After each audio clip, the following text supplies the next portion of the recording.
Bem-vindo ao canal Noites Sobrenaturais. Não tenha medo. Inscreva-se. Deixe seu like. Canal de entretenimento com conteúdos exclusivos. O som do rotor era meu mantra diário. Uma vibração constante que ecoava na cabine do Augusta Westland a 101 e parecia se fundir com o ritmo do meu próprio sangue. Para mim, Elias, pilotar para a Petrobras era mais que um trabalho. Era uma dança precisa entre o céu e o oceano, uma responsabilidade que eu carregava com seriedade e orgulho. Hoje, tínhamos a bordo 23 almas, cada uma com sua história, seus anseios. Na cabine de comando, ao meu lado direito, estava o copiloto, Rafael. Jovem, com seus 20 e poucos anos, Rafael era um profissional dedicado, os olhos sempre atentos aos instrumentos, seguindo o checklist com precisão metódica. Seu entusiasmo era contagiante, e sua presença me trazia uma sensação extra de segurança. Na cabine de passageiros, logo atrás de nós, estava a Dona Maria, uma senhora de seus 50 e poucos anos, técnica de segurança experiente, voltava para casa com a saudade estampada no rosto. Durante o embarque, ela me ofereceu um sorriso caloroso, comentando sobre a beleza do pôr do sol que nos aguardava. Um pouco mais adiante, estava Carlos, um engenheiro de produção na casa dos 40. Cabelo já começando a rarear, ele sempre estava absorto em seus pensamentos, geralmente rabiscando algo em um caderno. Hoje, parecia particularmente cansado, a testa franzida em uma expressão de concentração. Na fileira do meio, notei a presença de dois jovens, Pedro e Ana. Mal na casa dos 20, ambos eram técnicos de manutenção, recém-chegados à plataforma. Seus olhos brilhavam com a novidade da experiência offshore, e durante a decolagem, trocavam olhares ansiosos pela janela. Mais ao fundo, estava Silva, um supervisor de logística, um homem corpulento de poucas palavras, conhecido por sua eficiência e pragmatismo. Ele sempre viajava com uma pasta de couro marrom, da qual nunca se separava. Hoje, estava com os olhos fechados, talvez tentando cochilar um pouco antes de chegar em casa. Por fim, na última fileira, estava Sofia, uma geóloga com um olhar perspicaz e curioso. Ela sempre aproveitava a viagem para observar as formações de nuvens e a tonalidade do mar, como se estivesse lendo um livro aberto sob nós. Hoje, parecia um pouco mais reservada que o habitual, olhando fixamente para o horizonte. Decolamos da P-71, a plataforma sumindo sob nós como uma ilha de metal deixada para trás. O sol da tarde pintava o céu com aqueles tons vibrantes que eu tanto apreciava, mas hoje, uma sutil apreensão pairava no ar, uma sensação incômoda que eu tentava afastar da mente. Rafael checava os instrumentos, sua voz jovem e confiante ecoando na cabine. Tudo parecia normal, dentro dos padrões. Voávamos sobre a imensidão azul, a brisa salgada entrando pelas frestas da ventilação, quando o inesperado aconteceu. Um solavanco violento, como se tivéssemos atingido uma parede invisível. O helicóptero tremeu de forma assustadora, arremessando-nos em nossos assentos. O alarme soou, cortando o silêncio com um grito agudo e insistente. A luz vermelha no painel, indicando falha no motor principal, piscava como um olho acusador. Meu coração gelou. Rafael olhou para mim com os olhos arregalados, a cor sumindo de seu rosto. Na cabine de passageiros, murmúrios de surpresa e medo começaram a surgir. Comuniquei a emergência pelo rádio, minha voz tentando manter a firmeza apesar da adrenalina correndo nas veias. Abaixo de nós, apenas a vastidão escura do oceano se estendia, implacável. Tentei acionar o motor reserva, mas o silêncio que se seguiu foi ensurdecedor. A cada segundo, perdíamos altitude, o mar subindo em nossa direção com uma velocidade aterradora. O pânico se intensificava na cabine, os murmúrios se transformando em exclamações de terror. Forcei os comandos, buscando desesperadamente alguma resposta da máquina, mas era inútil. Estávamos caindo. O impacto foi um choque brutal, um estrondo ensurdecedor seguido pelo silêncio sufocante da água que nos engolia. A cabine se encheu rapidamente, a escuridão nos envolvendo como um sudário. A pressão me esmagava, o cheiro de combustível era forte e nauseante. Lutei contra o cinto de segurança, a mente gritando por ar. Consegui me soltar, nadando desesperadamente para cima, a luz distante da superfície minha única esperança, meu único objetivo. Emergi cuspindo água e óleo, o ar fresco da noite queimando meus pulmões. Ao meu redor, o caos. Destroços flutuavam na superfície escura, misturados aos gritos de agonia e aos pedidos desesperados por ajuda. Vi Rafael emergir não muito longe, tossindo e ofegante. Dona Maria agarrava-se a um pedaço da fuselagem, o rosto pálido de terror. Carlos boiava inerte, e Pedro e Ana estavam abraçados, visivelmente em choque. Não conseguia avistar Silva ou Sofia imediatamente. O helicóptero afundava, levando consigo a segurança da nossa rotina, a normalidade do nosso dia. Olhei para o céu estrelado, a beleza fria e distante das constelações contrastando de forma cruel com o desespero ao nosso redor. 23 vidas, incluindo a minha e a de Rafael, estavam agora à mercê da imensidão escura e fria do Atlântico. A noite seria longa, uma luta desesperada pela sobrevivência. A escuridão da noite engolia qualquer vestígio de esperança. A água gelada penetrava em cada fibra do meu corpo, cada onda quebrando sobre nós como um tapa frio e constante. A salinidade irritava meus olhos, minha garganta, cada ferida aberta pelo impacto. O cheiro de combustível pairava no ar, misturado ao gosto amargo do medo que subia pela minha garganta a cada engolida de água salgada. Os gritos iniciais de pavor e dor haviam se transformado em gemidos esparsos, sussurros roucos de exaustão. A cada minuto que passava, a força nos braços diminuía, a luta para se manter à tona tornava-se mais árdua. A vastidão do oceano era opressora, a sensação de estarmos à deriva em um vazio infinito era paralisante. Olhava para os lados e via os outros, rostos pálidos iluminados pela fraca luz das estrelas, agarrados a pedaços de metal retorcido, de assentos destroçados, cada um travando sua batalha silenciosa contra o cansaço e o desespero. Lembro-me do rosto de Rafael, ao meu lado, os lábios roxos tremendo incontrolavelmente. Seus olhos, antes cheios de vida, agora refletiam a mesma angústia que eu sentia. Dona Maria agarrava-se firmemente a um pedaço maior da fuselagem, sua respiração superficial e irregular. Pedro e Ana permaneciam abraçados, como se pudessem encontrar algum conforto no contato físico em meio àquele terror líquido. Carlos continuava inerte, boiando sem reação, o que aumentava ainda mais a pontada de angústia em meu peito. De Silva e Sofia, ainda não havia sinal na escuridão. O frio era excruciante, cada célula do meu corpo clamava por calor. Meus músculos estavam tensos, doloridos pelo esforço constante de se manter à tona e pelas ondas que nos sacudiam sem piedade. A sensação era de estar sendo esmagado lentamente pela imensidão do mar, a cada instante uma nova onda nos lembrando de nossa fragilidade. E então, em meio à escuridão impenetrável que nos cercava, um brilho tênue surgiu no horizonte. Uma pequena luz bruxuleante, fraca a princípio, mas que aos poucos ganhava contornos mais definidos. Parecia distante, quase irreal, como uma miragem em meio ao nosso sofrimento. Mas ali estava, persistente, uma promessa hesitante em meio à noite implacável. Luz. Ali. Minha voz saiu rouca, quase inaudível, mas Rafael a ouviu. Seus olhos arregalaram, fixos no ponto luminoso distante. Um murmúrio de esperança percorreu o pequeno grupo de sobreviventes agarrados aos destroços mais próximos. Uma ilha. Parece uma ilha. A voz de Dona Maria, antes fraca, ganhou um fio de excitação. A ideia, por mais remota que fosse, acendeu uma faísca em meio ao nosso desespero. Uma terra firme, um lugar seguro, a possibilidade de sobreviver. Instintivamente, começamos a nos mover, usando os pedaços de destroços como boias improvisadas, tentando remar com os braços exaustos na direção daquela luz tênue. Cada braçada era uma agonia, cada movimento um esforço sobre-humano. O mar parecia resistir, as ondas nos empurrando para trás, a corrente nos desviando do nosso frágil objetivo. Mas a visão daquela luz distante nos impulsionava, a esperança, mesmo que tênue, nos dando forças para continuar.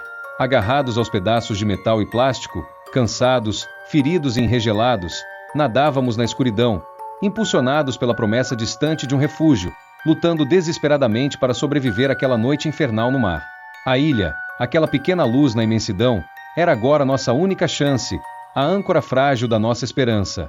O silêncio opressor da noite, quebrado apenas pelo lamento das ondas e pelos nossos próprios suspiros exaustos, foi repentinamente cortado por um grito lancinante. Um som agudo, carregado de puro terror, que ecoou na escuridão e nos fez sobressaltar, o coração disparando em uníssono. Olhamos uns para os outros, os olhos arregalados tentando decifrar a origem daquele grito horripilante. Antes que pudéssemos trocar qualquer palavra, outro grito, ainda mais desesperado, rasgou o ar. E então, a palavra que congelou o sangue em nossas veias, proferida em um sussurro rouco e apavorado: tubarão! O medo, que até então era uma sombra fria nos envolvendo, materializou-se em algo tangível, visceral.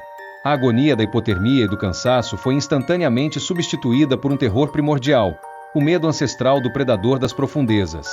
A superfície escura do mar, antes apenas fria e implacável, tornou-se uma ameaça imediata, um abismo povoado por criaturas invisíveis e letais. O pânico se espalhou como um vírus entre nós. Os gemidos de exaustão deram lugar a gritos de histeria. A visão da luz distante, que momentos antes era um farol de esperança, agora parecia inatingível, separada por um oceano de perigo iminente. A água ao nosso redor parecia mais escura, mais sinistra. Cada ondulação, cada sombra na superfície, era agora interpretada como a aproximação de uma barbatana mortal. A imaginação, antes um refúgio, tornou-se nossa maior torturadora, pintando cenários de mandíbulas afiadas e encontros sangrentos nas profundezas. O instinto de sobrevivência assumiu o controle. A natação lenta e exausta em direção à luz transformou-se em um nado desesperado, frenético. Cada braçada era impulsionada pelo terror, pela necessidade urgente de escapar daquele mar que agora nos parecia um caldeirão de sangue. Não víamos sangue, mas a imagem se fixou em nossas mentes, a escuridão da água tingida pela nossa própria vulnerabilidade. Os destroços, antes um apoio precário, tornaram-se um estorvo em nossa fuga desesperada. Largamos pedaços de metal, coletes salva-vidas, qualquer coisa que nos prendesse, priorizando a velocidade, a distância da superfície letal. Corpos se chocavam na escuridão, braços se agitavam desordenadamente, cada um lutando por sua própria vida em meio ao caos. O grito de mais uma vítima ecoou na noite, seguido por um silêncio súbito e aterrador. A confirmação silenciosa do nosso pior medo. A luz distante parecia agora cruelmente distante, um oásis miragem em um deserto líquido de terror. A agonia de estar ali, expostos à escuridão e ao predador invisível, era excruciante. Cada segundo parecia uma eternidade, cada onda um prenúncio de um ataque fatal. Nadávamos com a força desesperada de quem foge da morte, a pequena luz bruxuleante a única direção em nossa noite de terror, em nosso mar de sangue imaginário, mas terrivelmente real. A escuridão era agora um véu de terror, cada som amplificado pela paranoia. O roçar sutil da água contra os destroços soava como o deslizar ameaçador de um predador. O grito lancinante de antes ainda ecoava em meus ouvidos, uma lembrança vívida da fragilidade da vida naquele oceano implacável. O primeiro ataque foi rápido e brutal. Um grito abafado, seguido por um borbulhar frenético na superfície escura, tingindo-a brevemente com um tom mais escuro antes de se dissipar. Dona Maria, que estava relativamente próxima a mim, desapareceu sob a água em um instante, sem sequer um último lamento audível. A visão fugaz da perturbação na superfície gelou meu sangue, confirmando o horror que pairava sobre nós. O pânico se intensificou exponencialmente. Os sobreviventes restantes nadavam agora de forma descoordenada, cada um em sua própria bolha de terror. A luz distante da ilha parecendo uma zombaria cruel em meio ao nosso sofrimento. Rafael, ao meu lado, agarrava-se um pedaço de metal com tanta força que seus nós dos dedos estavam brancos. Seus olhos estavam fixos na escuridão ao nosso redor, buscando em vão a ameaça invisível. O segundo ataque veio momentos depois, um grito agudo seguido por um som de algo sendo rasgado. Pedro, que estava abraçado a Ana, foi puxado para baixo com uma violência aterradora.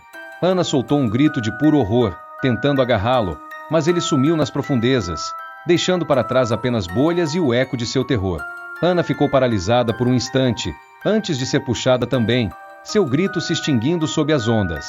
Em questão de segundos, 2 jovens cheios de vida foram tragados pela escuridão. O desespero era palpável.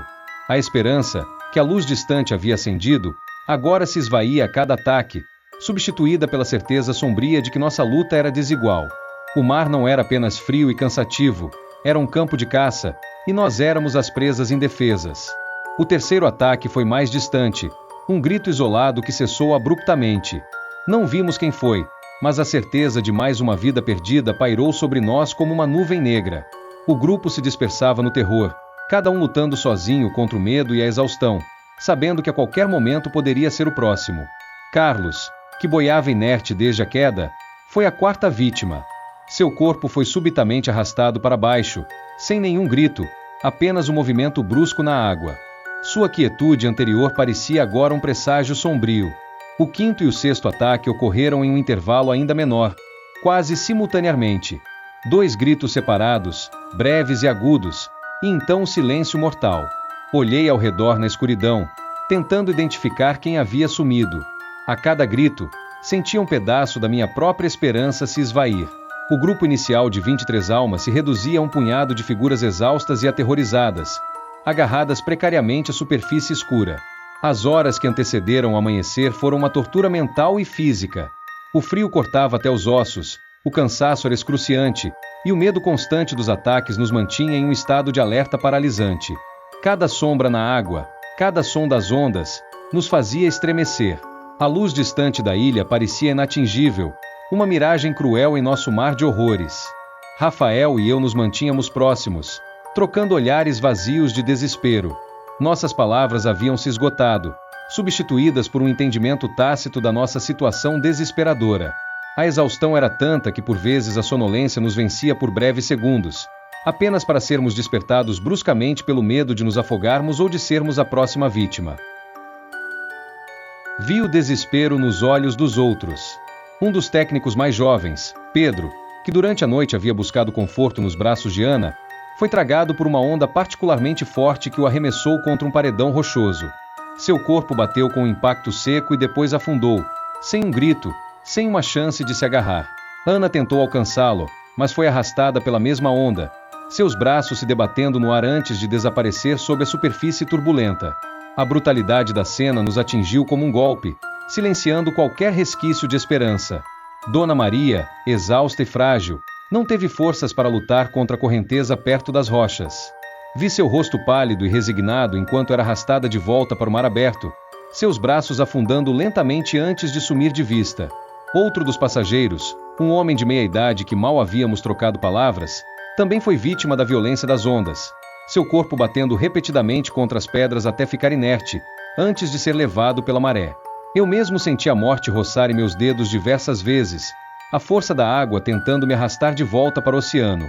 Apenas a determinação desesperada de viver me permitiu agarrar firmemente as rochas escorregadias, minhas unhas arranhando a superfície áspera em busca de qualquer ponto de apoio.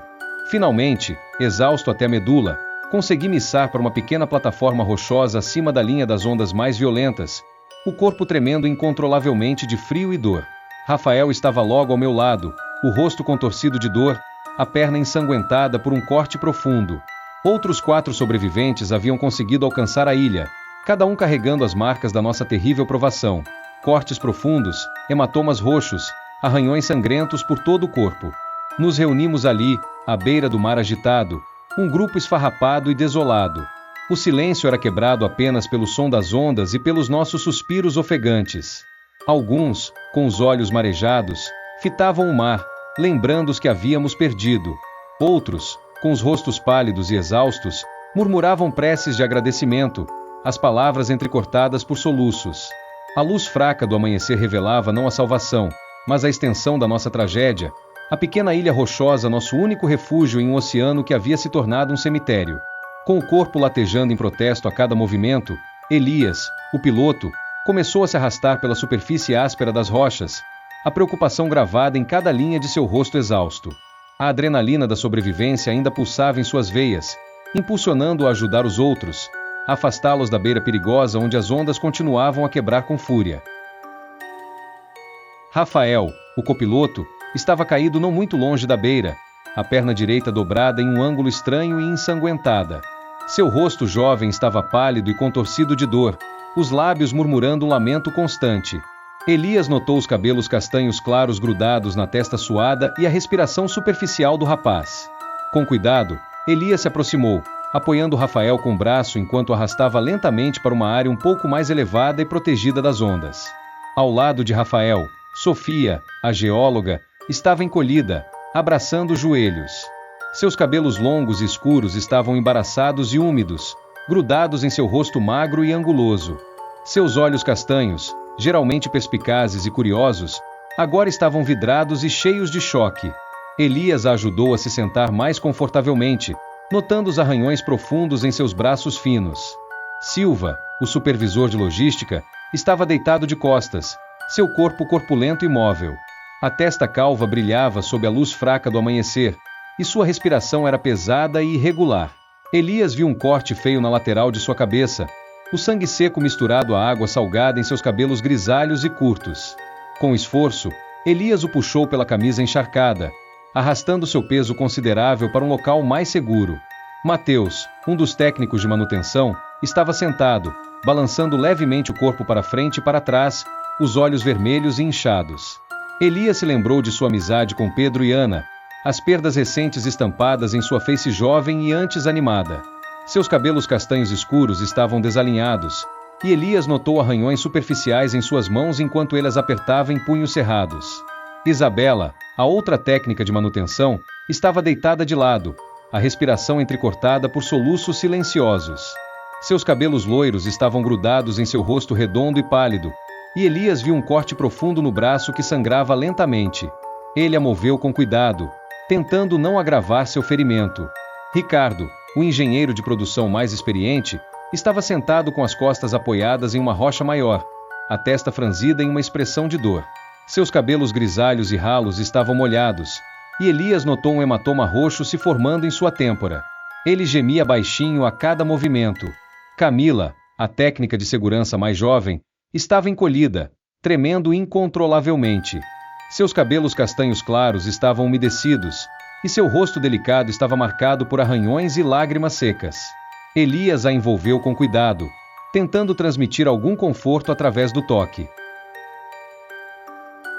A busca por material inflamável tornou-se a prioridade. Lucas e Silva vasculharam as fendas e reentrâncias das rochas, procurando por qualquer coisa que pudesse queimar. Encontraram alguns pedaços de galhos secos e retorcidos que provavelmente haviam sido trazidos pelo mar, algas marinhas secas e crocantes que estalavam sob nossos dedos, e alguns pedaços de tecido sintético rasgado dos assentos do helicóptero.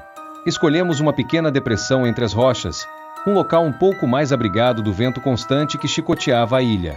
Lucas, com mãos pacientes e cuidadosas, construiu uma pequena pilha com o material encontrado. Com várias tentativas hesitantes, a pequena chama do isqueiro finalmente mordeu a madeira seca, produzindo uma fumaça tênue que logo se transformou em uma chama vacilante. Nos aproximamos da fogueira improvisada, estendendo as mãos trêmulas em direção ao calor suave. O fogo crepitava baixinho, lançando sombras dançantes nas paredes rochosas. O calor era fraco, mas era um conforto bem-vindo para nossos corpos enregelados. A luz alaranjada aquecia nossos rostos pálidos, revelando a exaustão e o sofrimento estampados em cada feição. O cheiro acre da fumaça misturava-se ao aroma salgado do mar, um cheiro que agora carregava consigo uma tênue esperança de sobrevivência. Nos sentamos ao redor da pequena fogueira, em silêncio, cada um perdido em seus próprios pensamentos, a pequena chama um farol de resistência em meio à nossa desolação. O sol mal havia rompido a linha do horizonte, lançando raios pálidos sobre a ilha rochosa, mas seu calor ainda era tímido, incapaz de aquecer nossos corpos enregelados e úmidos. O vento frio da manhã sibilava entre as rochas, intensificando a sensação de desconforto. O pequeno fogo que Lucas e Silva haviam conseguido acender oferecia um calor tênue, insuficiente para dissipar o calafrio que nos percorria. Em meio ao silêncio pesado que pairava sobre o grupo, quebrado apenas pelo crepitar da fogueira e pelo rugido constante das ondas, a voz hesitante de Isabela rompeu o ar. Seus lábios ainda tremiam levemente enquanto ela olhava para Elias, a preocupação estampada em seu rosto pálido. Elias, onde você acha que estamos? Todos os olhares se voltaram para o piloto, buscando em seu rosto alguma certeza, alguma esperança. Elias suspirou, passando a mão cansada pelos cabelos úmidos e desalinhados. A verdade era um fardo pesado, mas ele sabia que precisavam encará-la. Pela nossa rota, começou ele, a voz rouca e hesitante. A plataforma P-71 fica a cerca de 200 quilômetros da costa. A pane aconteceu mais ou menos na metade do caminho. Ele fez uma pausa, encarando o mar vasto e implacável que se estendia até onde a vista alcançava. Se mantivemos o curso aproximado até a queda, estamos provavelmente a uns 100 quilômetros da costa. No meio do caminho. A constatação pairou no ar como uma nuvem sombria. 100 quilômetros. Uma distância imensa no oceano, longe das rotas marítimas e, crucialmente, fora das rotas aéreas search and rescue mais prováveis. Elias continuou, a voz agora mais firme, carregada da responsabilidade de manter a moral do grupo. Isso significa que estamos perdidos, pessoal, fora da nossa rota planejada. As chances de sermos encontrados por acaso por alguma aeronave são pequenas. Pode levar dias, talvez até mais, até que percebam exatamente onde caímos e iniciem uma busca direcionada. Um murmúrio de apreensão percorreu o grupo. O choque inicial da queda e dos ataques havia dado lugar a uma compreensão fria e dura da nossa situação desesperadora. A ilha rochosa, que momentos antes representava salvação, agora parecia uma prisão isolada em meio ao oceano infinito. Elias ergueu o olhar, encarando cada um dos sobreviventes. Portanto, disse ele, sua voz carregada de urgência, nossa prioridade agora é uma só: sobreviver. Precisamos encontrar água, abrigo, cuidar dos feridos e manter esse fogo aceso. Precisamos trabalhar juntos. A ajuda pode demorar, e só vamos sair daqui se cuidarmos uns dos outros. Suas palavras, embora carregadas de uma verdade sombria, traziam consigo uma centelha de determinação. A realidade era dura, mas a necessidade de união e ação era ainda mais premente. O sol ainda não aquecia, mas a fria luz da manhã iluminava o desafio que tínhamos pela frente. A luz fraca do amanhecer revelou os detritos espalhados pela área rochosa como oferendas macabras do mar agitado. Entre as pedras escuras e irregulares, pedaços retorcidos de metal do helicóptero brilhavam fracamente, testemunhas silenciosas da violência do impacto. Havia também uma variedade de outros itens, trazidos pela correnteza implacável. Roupas. Encontramos várias peças de vestuário espalhadas e presas entre as rochas. Uma calça de uniforme azul da Petrobras, rasgada na altura do joelho e desbotada pela água salgada, estava enroscada em uma fenda. Uma camisa polo branca, manchada de óleo e com rasgos irregulares, jazia sobre uma pedra mais plana. Havia também pedaços de tecido menores, provavelmente restos de outras vestimentas, agarrados às algas marinhas ou enroscados em saliências rochosas. A maioria das peças estava encharcada e inutilizável para vestir, mas alguns pedaços maiores de tecido mais grosso poderiam, com esforço, ser usados para proteger do vento ou como improvisados cobertores. Sacos e embalagens. Várias sacolas plásticas amassadas e rasgadas estavam espalhadas por toda parte. A maioria estava vazia, tendo perdido seu conteúdo para o mar. Uma sacola de supermercado parcialmente intacta continha apenas algas e pequenos pedaços de madeira. Encontramos também algumas embalagens de alimentos, como pacotes de biscoitos energéticos, já mencionados, e embalagens laminadas vazias de barras de cereais, que provavelmente foram levadas das mochilas dos passageiros. A mochila de lona escura que Lucas encontrou estava encharcada, mas relativamente intacta. Além dos biscoitos energéticos amassados e da garrafa de água pela metade, seu interior revelou alguns itens mais valiosos. Havia um pequeno kit de primeiros socorros em uma bolsa plástica impermeável, contendo alguns curativos adesivos, gás esterilizada, um pequeno rolo de esparadrapo, um tubo quase vazio de pomada antibiótica e alguns analgésicos em comprimidos. Também encontramos uma pequena lanterna à prova d'água, sem pilhas, um apito de plástico laranja e um pequeno canivete multiuso com uma lâmina enferrujada, uma pequena serra e um abridor de latas. Outros detritos. Além desses itens principais, encontramos uma variedade de outros detritos espalhados pelas rochas. Pedaços de espuma dos assentos, fragmentos de plástico colorido do interior do helicóptero, pedaços de mangueira, um pedaço de cinto de segurança com a fivela ainda presa, e até mesmo um sapato de segurança solitário, sem par.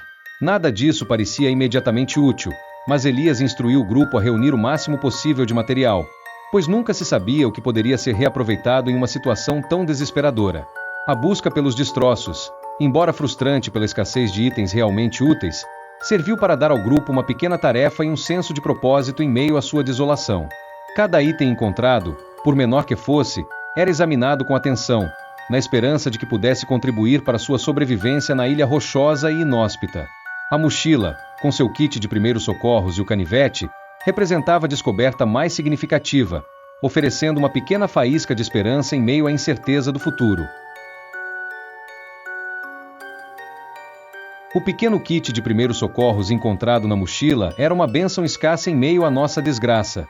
Era condicionado em uma bolsa plástica vermelha e impermeável. agora um pouco amassada e úmida por dentro. Ao abri-la com cuidado, Patrícia, a técnica de enfermagem, que assumiu a liderança na avaliação dos feridos, revelou seu conteúdo limitado. Curativos adesivos. Havia uma pequena embalagem contendo cerca de 10 curativos de tamanhos variados, alguns já soltando a cola devido à umidade. Gaze esterilizada. Encontramos um pacote lacrado contendo algumas compressas de gaze de tamanho médio, ainda secas e limpas. Esparadrapo. Um pequeno rolo de esparadrapo bege, parcialmente desenrolado e com a ponta grudando. Pomada antibiótica. Um tubo pequeno, quase vazio, de pomada antibiótica de amplo espectro.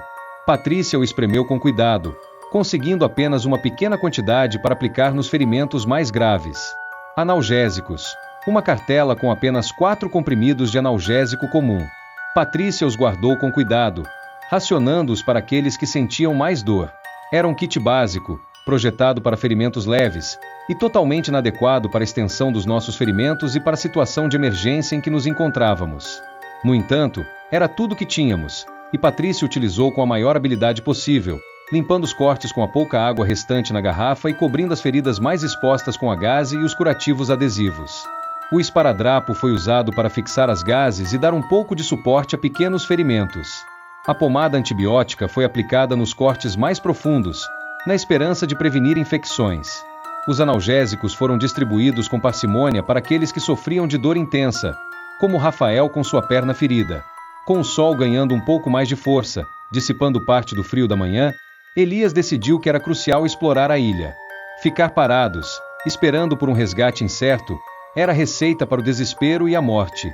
Dividir o grupo em 2 pequenas expedições parecia a melhor estratégia para cobrir mais terreno e aumentar as chances de encontrar água doce, abrigo ou talvez até um ponto de sinalização melhor.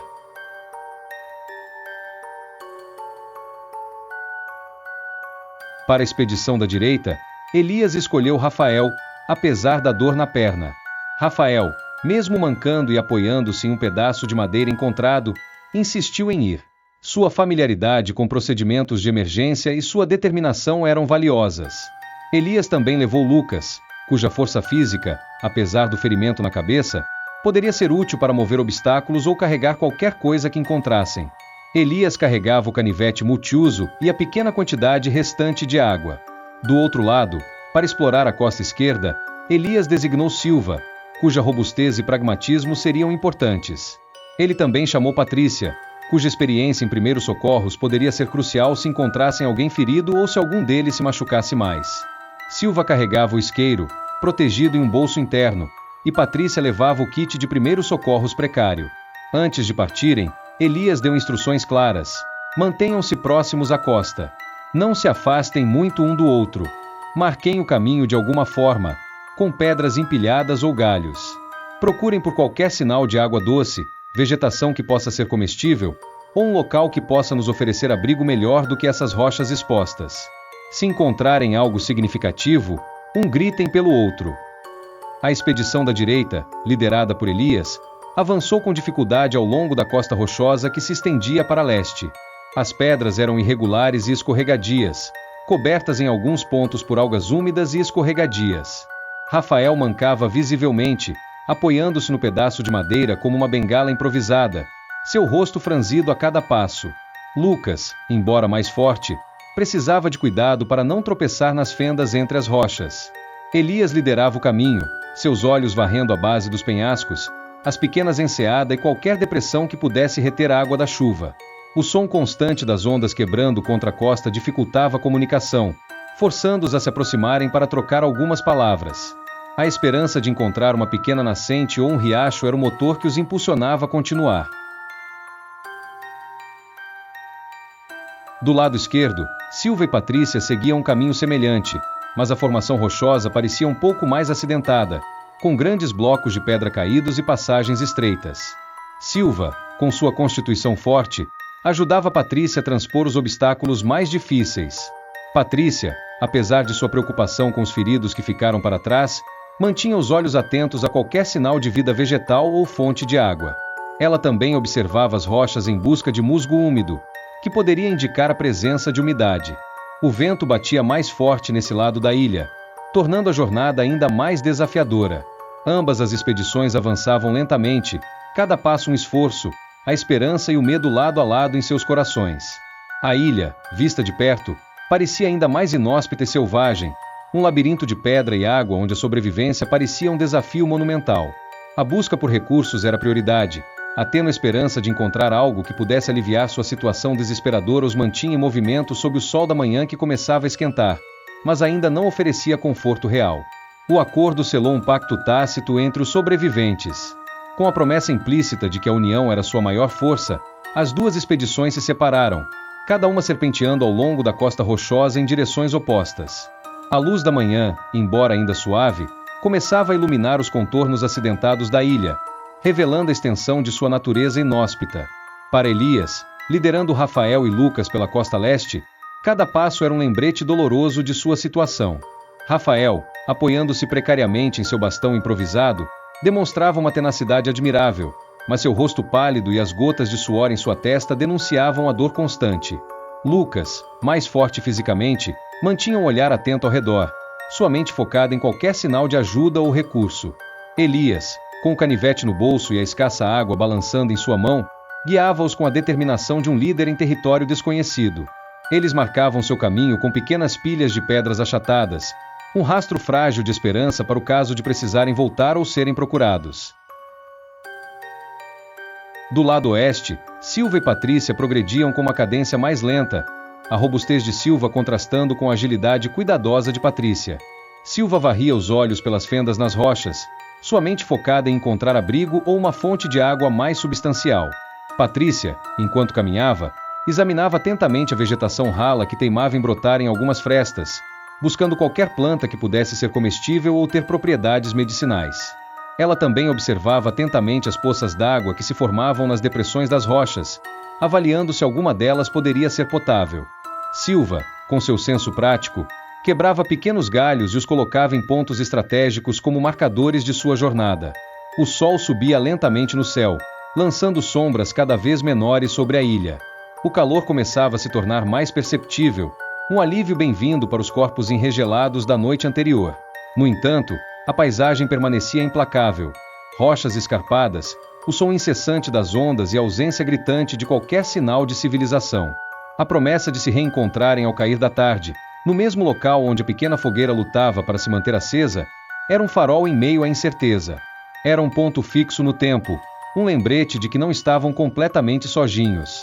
Cada descoberta, cada obstáculo superado durante o dia seria compartilhado, e juntos, eles tentariam traçar um plano para sobreviver até que a ajuda, incerta e distante, pudesse finalmente alcançá-los. A ilha rochosa, outrora uma prisão, tornava-se agora o palco de sua luta pela vida, com o sol marcando a passagem de um dia crucial em sua jornada desesperadora. Após 2 horas de exploração cautelosa ao longo da costa oeste da ilha, a esperança, que até então era uma chama vacilante, ganhou um brilho mais intenso para Silva e Patrícia. O terreno acidentado havia dado lugar a uma seção de rochas mais elevadas, formando uma espécie de paredão natural com algumas fendas e reentrâncias escuras. Foi Patrícia, com seu olhar atento aos detalhes, quem primeiro notou uma mancha de musgo verde luxuriante crescendo na entrada de uma dessas fendas. Musgo, em um ambiente tão árido, era um forte indicativo de umidade. Com cautela, Silva se aproximou da abertura, espiando para dentro da escuridão. A princípio, tudo o que viu foi penumbra e o eco distante do mar batendo na costa.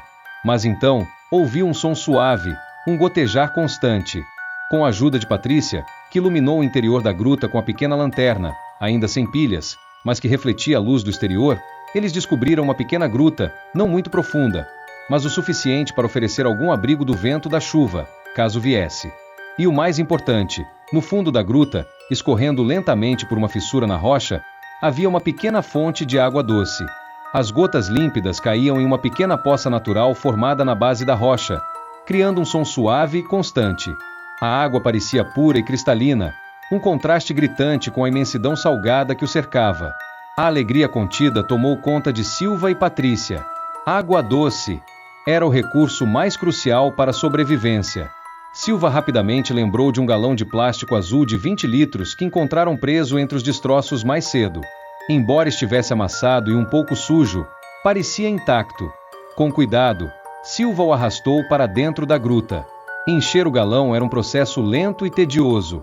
O fluxo de água da fissura era apenas um fio constante, e a pequena poça enchia-se gradualmente. Pacientemente, eles se revezaram, segurando o galão sob as gotas frias e transparentes. Cada litro que se acumulava no recipiente amassado era uma vitória significativa, um passo crucial para garantir a sobrevivência do grupo. Enquanto o galão enchia lentamente, Silva e Patrícia exploraram um pouco mais a gruta. Era pequena, mas oferecia um abrigo precário do vento e talvez da chuva. As paredes rochosas estavam úmidas e frias, mas era inegavelmente um local mais seguro e protegido do que as rochas expostas à beira-mar. Finalmente, após uma espera que pareceu uma eternidade, o galão de 20 litros estava cheio de água doce e fresca. O peso do recipiente cheio era considerável, mas a importância do seu conteúdo era imensurável. Com cuidado, Silva o carregou, com Patrícia ao seu lado, enquanto começavam a refazer o caminho pela costa rochosa, marcando seu retorno com mais atenção para não se perderem. A notícia da descoberta da água doce e do abrigo potencial certamente elevaria o moral dos outros sobreviventes no ponto de encontro da fogueira ao cair da tarde. A esperança, antes uma faísca, agora queimava com uma chama mais forte. A expedição da direita, liderada por Elias, avançava penosamente pela costa leste, o sol agora mais alto no céu intensificando o cansaço e a sede. Rafael mancava visivelmente, cada passo uma provação, e Lucas, apesar de sua robustez, demonstrava sinais crescentes de exaustão. Elias dividia a pouca água restante em goles minúsculos, tentando prolongar o alívio efêmero. O terreno rochoso e implacável não oferecia sinais de água doce ou abrigo, e um desânimo crescente começava a se instalar no pequeno grupo. Foi quando a natureza, de forma inesperada e fortuita, ofereceu uma pequena dádiva.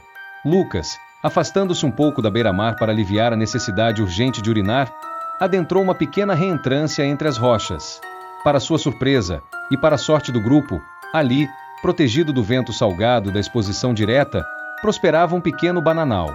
As folhas largas e verdes contrastavam vivamente com o cinza e o marrom das rochas.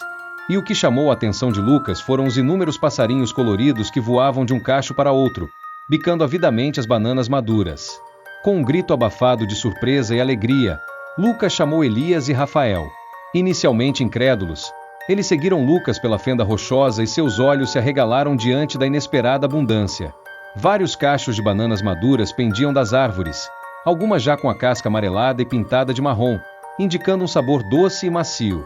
Era uma visão bem-vinda em meio à desolação da ilha. Rapidamente, a fadiga foi temporariamente esquecida pela excitação da descoberta. Com o canivete de Elias, eles cortaram cuidadosamente os cachos mais maduros, tomando cuidado para não danificar as árvores e garantir uma possível fonte de alimento futura. Os cachos eram pesados, repletos de dezenas de bananas. Aquele pequeno bananal isolado representava uma fonte inesperada de carboidratos e potássio, nutrientes essenciais para manter a energia e a força. Com os braços carregados com os cachos de bananas, o ânimo do grupo da direita se renovou. A jornada de volta ao ponto de encontro, embora ainda cansativa, agora carregava a promessa de alimento para todos. A natureza, mesmo em um lugar tão inóspito, demonstrava sua capacidade de oferecer sustento. A descoberta do bananal era um lembrete de que, mesmo em meio ao desespero, a esperança podia surgir nos lugares mais inesperados. Agora, a prioridade era levar essa inesperada fartura de volta à fogueira ao cair da tarde e compartilhar a boa notícia com os outros sobreviventes. O sol já declinava no horizonte, pintando o céu com tons de laranja e roxo, quando os dois grupos exaustos se reencontraram no local da fogueira. A pequena chama, alimentada por mais alguns galhos secos encontrados, dançava alegremente, contrastando com a palidez e o cansaço estampados nos rostos dos sobreviventes.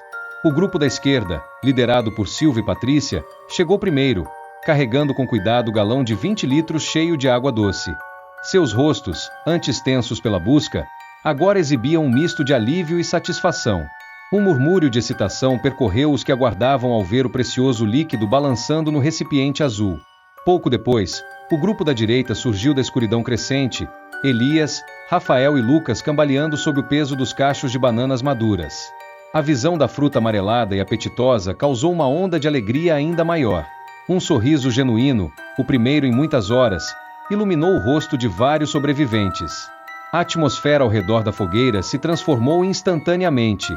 A tensão e o desespero da manhã deram lugar a uma sensação palpável de esperança e camaradagem. A água doce foi aclamada como um tesouro. Patrícia distribuiu pequenos goles a cada um, priorizando os feridos e os mais debilitados.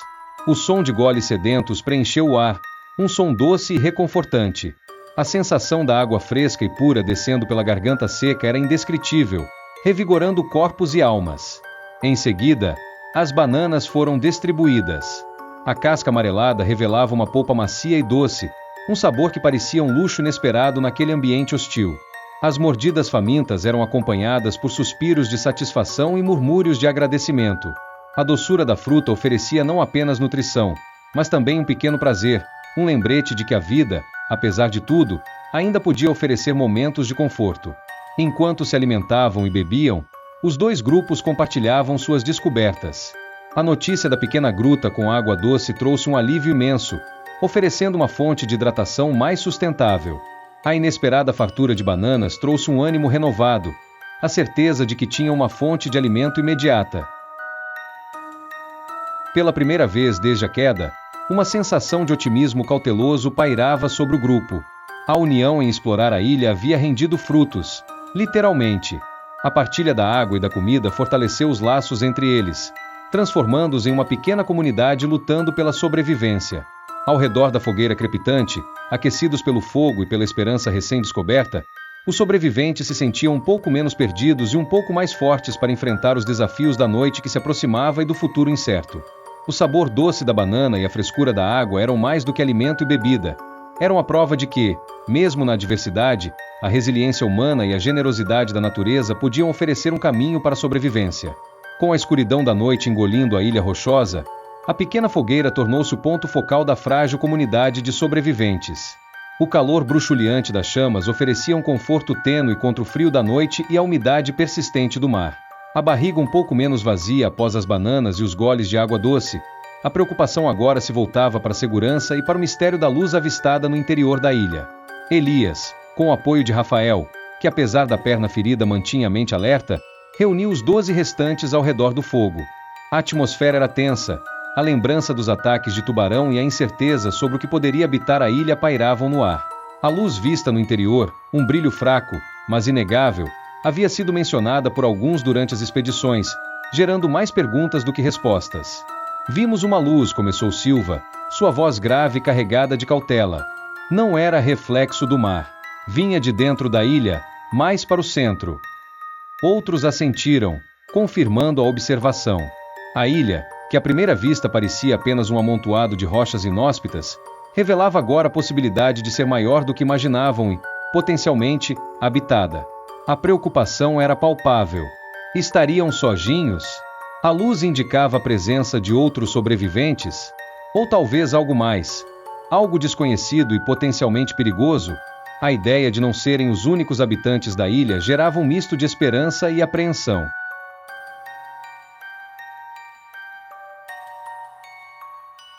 Precisamos ser cautelosos, alertou Elias, sua voz firme na escuridão. Não sabemos o que ou quem pode estar lá. Nossa prioridade para esta noite é ficarmos juntos, perto do fogo. Manteremos turnos de vigília, 2 de cada vez, atentos a qualquer som ou movimento. Rafael concordou. Amanhã, assim que o sol nascer, precisaremos explorar o interior, descobrir de onde vem essa luz. Mas faremos isso juntos. Não podemos nos dispersar. Patrícia, com sua calma pragmática, lembrou da importância de cuidar dos feridos e de manter o fogo aceso durante a noite. Lucas e Silva se ofereceram para o primeiro turno de vigília, suas figuras robustas postando-se nas bordas do círculo de luz, observando a escuridão que o cercava. O plano para a noite era simples: união e vigilância. A pequena fogueira era seu ponto de segurança, um farol precário contra a escuridão e o desconhecido. A conversa cessou gradualmente, dando lugar ao crepitar das chamas e ao som distante das ondas. O cansaço era avassalador, mas o medo e a incerteza mantinham muitos em um estado de alerta tenso. Amanhã traria novas explorações, e com elas, a possibilidade de respostas para o mistério da luz. Mas por aquela noite, a prioridade era a sobrevivência imediata, a proteção uns dos outros contra os perigos conhecidos e desconhecidos da ilha misteriosa. A pequena comunidade de náufragos se agarrava à luz da fogueira, Um ponto de união e esperança em meio à escuridão da noite e à incerteza do futuro. Com os primeiros raios de sol rompendo a escuridão da noite, tingindo o céu com tons de laranja suave e amarelo pálido, a pequena comunidade de sobreviventes se preparou para a exploração do interior da ilha. A decisão de seguir em linha reta na direção de onde a misteriosa luz havia sido avistada na noite anterior parecia mais lógica, oferecendo uma chance de descobrir a origem do brilho, possivelmente, encontrar outros recursos ou até mesmo ajuda. O grupo escolhido para a incursão era composto por 4 pessoas, cada uma trazendo consigo habilidades e características distintas. Elias, o piloto, liderava o grupo. Seu rosto ainda exibia as marcas do cansaço e dos ferimentos, mas seus olhos carregavam uma determinação firme. Sua experiência em situações de pressão e seu senso de direção, mesmo em um ambiente desconhecido, seriam cruciais. Ele carregava o canivete multiuso preso ao cinto e a pequena quantidade de água restante. Sua compleição era atlética, cabelos castanhos curtos agora desalinhados e a barba por fazer-lhe dava um ar mais rude. Ao seu lado caminhava Patrícia, a técnica de enfermagem. Sua calma e pragmatismo eram um contraponto valioso à ansiedade que pairava sobre o grupo.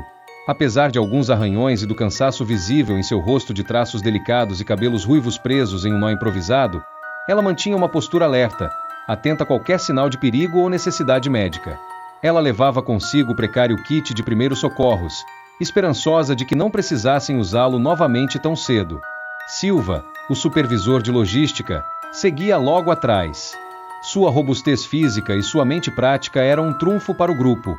Seu porte corpulento e sua testa calva lhe davam uma aparência séria e confiável. Apesar do ferimento na cabeça, que ainda estava coberto por um curativo improvisado, ele caminhava com firmeza, observando o terreno e os arredores com atenção. Ele carregava consigo o isqueiro, protegido em um bolso interno, e um pedaço de madeira resistente que havia encontrado, usando como um bastão de apoio e defesa. Completando o grupo estava Isabela, a jovem técnica de manutenção. Apesar de ainda demonstrar sinais de choque e cansaço em seu rosto redondo e pálido, ela se esforçava para manter o ritmo. Seus cabelos loiros, agora secos e desalinhados, emolduravam seus olhos azuis, que varriam a paisagem com uma mistura de curiosidade e apreensão. Sua agilidade e olhar atento poderiam ser úteis para notar detalhes que os outros poderiam perder. O grupo partiu da área da fogueira, deixando os outros 8 sobreviventes sob os cuidados de Rafael, que, apesar da perna ferida, se manteve firme na liderança do acampamento improvisado. A jornada para o interior da ilha começou com cautela. O terreno logo se tornou mais acidentado, com rochas irregulares, trechos de vegetação rasteira e densa, e a ausência do som constante das ondas dando lugar a um silêncio opressor, quebrado apenas pelo canto distante de pássaros desconhecidos e pelo farfalhar de folhas ao vento. A direção da luz avistada na noite anterior parecia apontar para o centro da ilha, então o grupo seguiu em linha reta, orientando-se pela topografia e pela vaga lembrança da direção do brilho. A cada passo, seus sentidos estavam aguçados, procurando por trilhas, pegadas, qualquer sinal de que não estivessem sozinhos. A tensão era palpável, a esperança de encontrar respostas misturada ao medo do desconhecido que espreitava no coração da ilha misteriosa.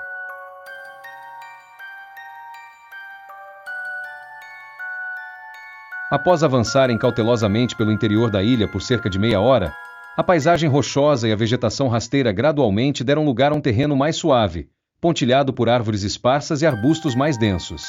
Foi Isabela, com sua visão mais aguçada, quem primeiro notou um sutil desvio na vegetação, como se algo ou alguém tivesse passado por ali repetidamente. Ao se aproximarem, confirmaram suas suspeitas.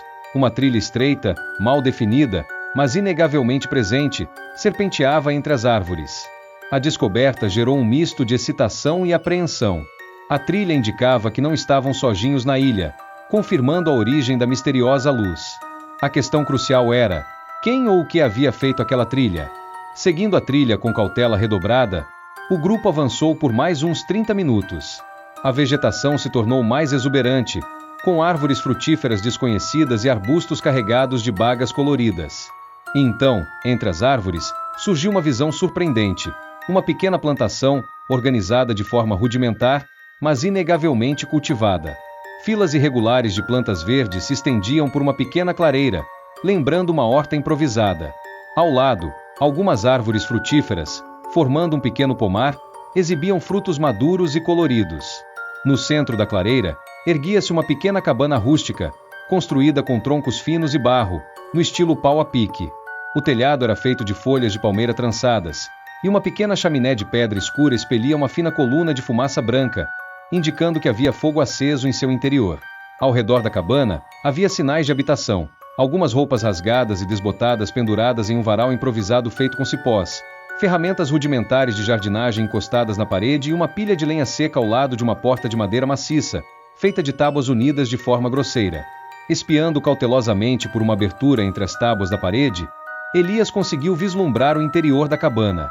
A luz fraca entrava por pequenas frestas, revelando um espaço único e simples. Uma cama feita de palha seca e coberta com peles de animais desconhecidos ocupava um canto. Em outro, um fogão a lenha feito de pedras e barro fumegava suavemente, exalando um cheiro fraco de madeira queimada e algo mais, algo que lembrava comida cozida. Havia também alguns utensílios de barro e madeira espalhados pelo chão de terra batida. A visão da cabana e dos sinais de habitação trouxe um turbilhão de emoções. Alívio por não estarem completamente sozinhos, mas também uma dose significativa de apreensão. Quem vivia ali? Seriam amigáveis? Estariam em perigo? A resposta para a misteriosa luz estava ali, no coração da ilha, dentro daquela cabana rústica. A exploração havia chegado a um ponto crucial, e a decisão de como abordar o habitante desconhecido teria que ser tomada com cuidado e cautela. Com o coração batendo forte no peito, Elias tomou a iniciativa. Alô? Tem alguém aí? Sua voz ecoou pela clareira, quebrando o silêncio da ilha. Patrícia, Silva e Isabela repetiram o chamado, suas vozes um pouco mais hesitantes. Tem alguém em casa? Precisamos de ajuda. Eles aguardaram em silêncio tenso por alguns minutos, os olhos fixos na porta da cabana, esperando por algum movimento, alguma resposta. A fumaça continuava a subir da chaminé, indicando que havia fogo aceso, mas nenhuma figura apareceu, nenhuma voz respondeu aos seus chamados. O silêncio da ilha engolia suas palavras, aumentando a sensação de mistério em torno daquele lugar isolado. Após várias tentativas frustradas de chamar a atenção de quem quer que estivesse na cabana, a fome começou a apertar. A horta improvisada oferecia uma variedade de legumes desconhecidos, mas de aparência fresca e apetitosa. Havia também os frutos coloridos do pequeno pomar, com um aroma doce pairando no ar. Elias tomou uma decisão pragmática. Não podemos ficar aqui esperando indefinidamente. Precisamos de energia. Com cautela, eles se aproximaram da horta, examinando as plantas com cuidado. Patrícia, com seu conhecimento rudimentar de botânica, identificou algumas folhas verdes que pareciam comestíveis e alguns tubérculos enterrados no solo.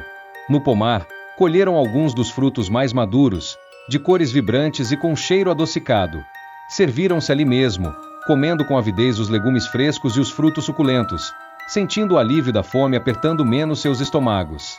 Aquele pequeno oásis de cultivo representava uma bênção inesperada, uma fonte de alimento que poderia ser crucial para a sobrevivência do grupo. No entanto, a cautela permanecia.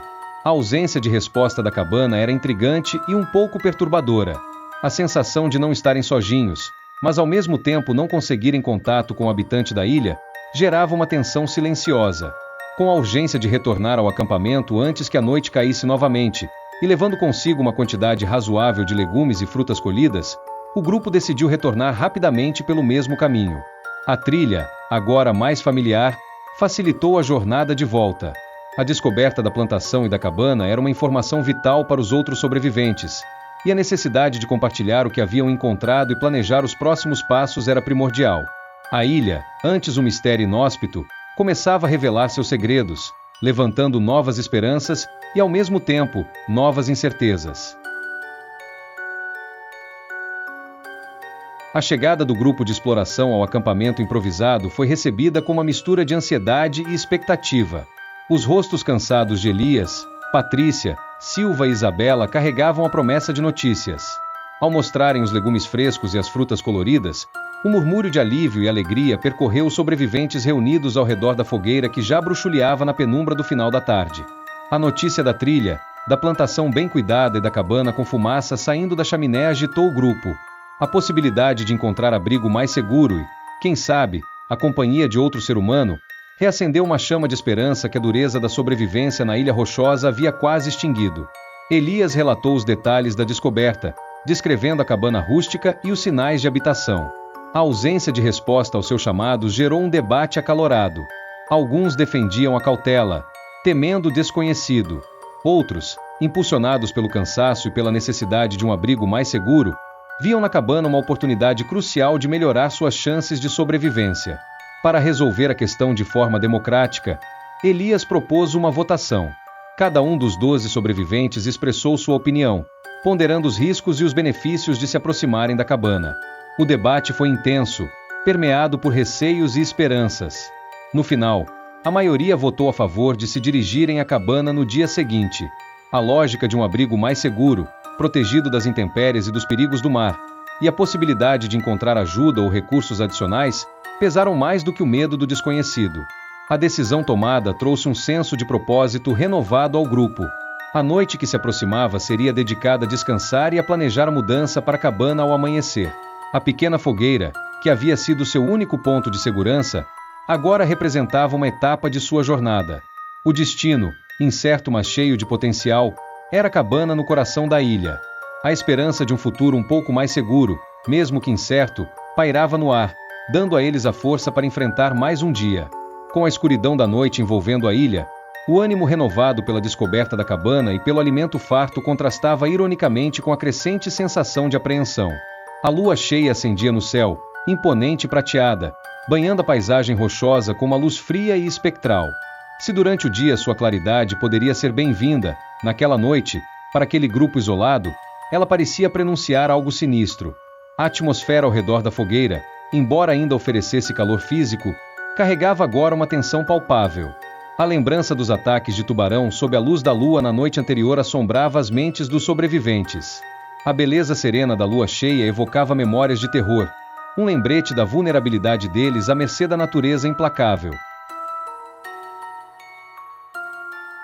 O silêncio era mais frequente, quebrado apenas pelo crepitar das chamas e pelo som distante das ondas.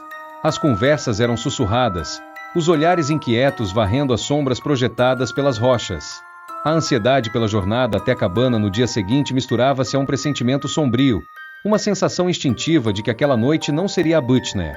Os turnos de vigília foram reforçados, os observadores mais tensos, seus olhos tentando penetrar a escuridão prateada que ora revelava, ora obscurecia as formas ao redor. A luz da lua criava jogos de sombras estranhos, transformando rochas em figuras ameaçadoras e o farfalhar das folhas em sussurros sinistros. O cansaço físico era grande, mas o medo mantinha muitos despertos, seus corpos tensos ao menor ruído. A promessa de um abrigo seguro na cabana era um farol de esperança, mas a beleza fria e intensa da lua cheia parecia lançar uma sombra sinistra sobre essa esperança, como se a natureza estivesse preparando algo inesperado e terrível para aquela noite. A ilha, sob o olhar da lua cheia, parecia menos um refúgio e mais um palco para um drama desconhecido. A observação de Isabela sobre o silêncio incomum da floresta que circundava a área da fogueira pairou no ar como um presságio. "Está muito quieto", ela murmurou, a voz carregada de uma apreensão instintiva. Geralmente, fica assim quando há predadores por perto. Um arrepio percorreu a espinha de alguns dos sobreviventes. A tranquilidade repentina da ilha, que até então parecia apenas isolada, assumia agora uma conotação ameaçadora.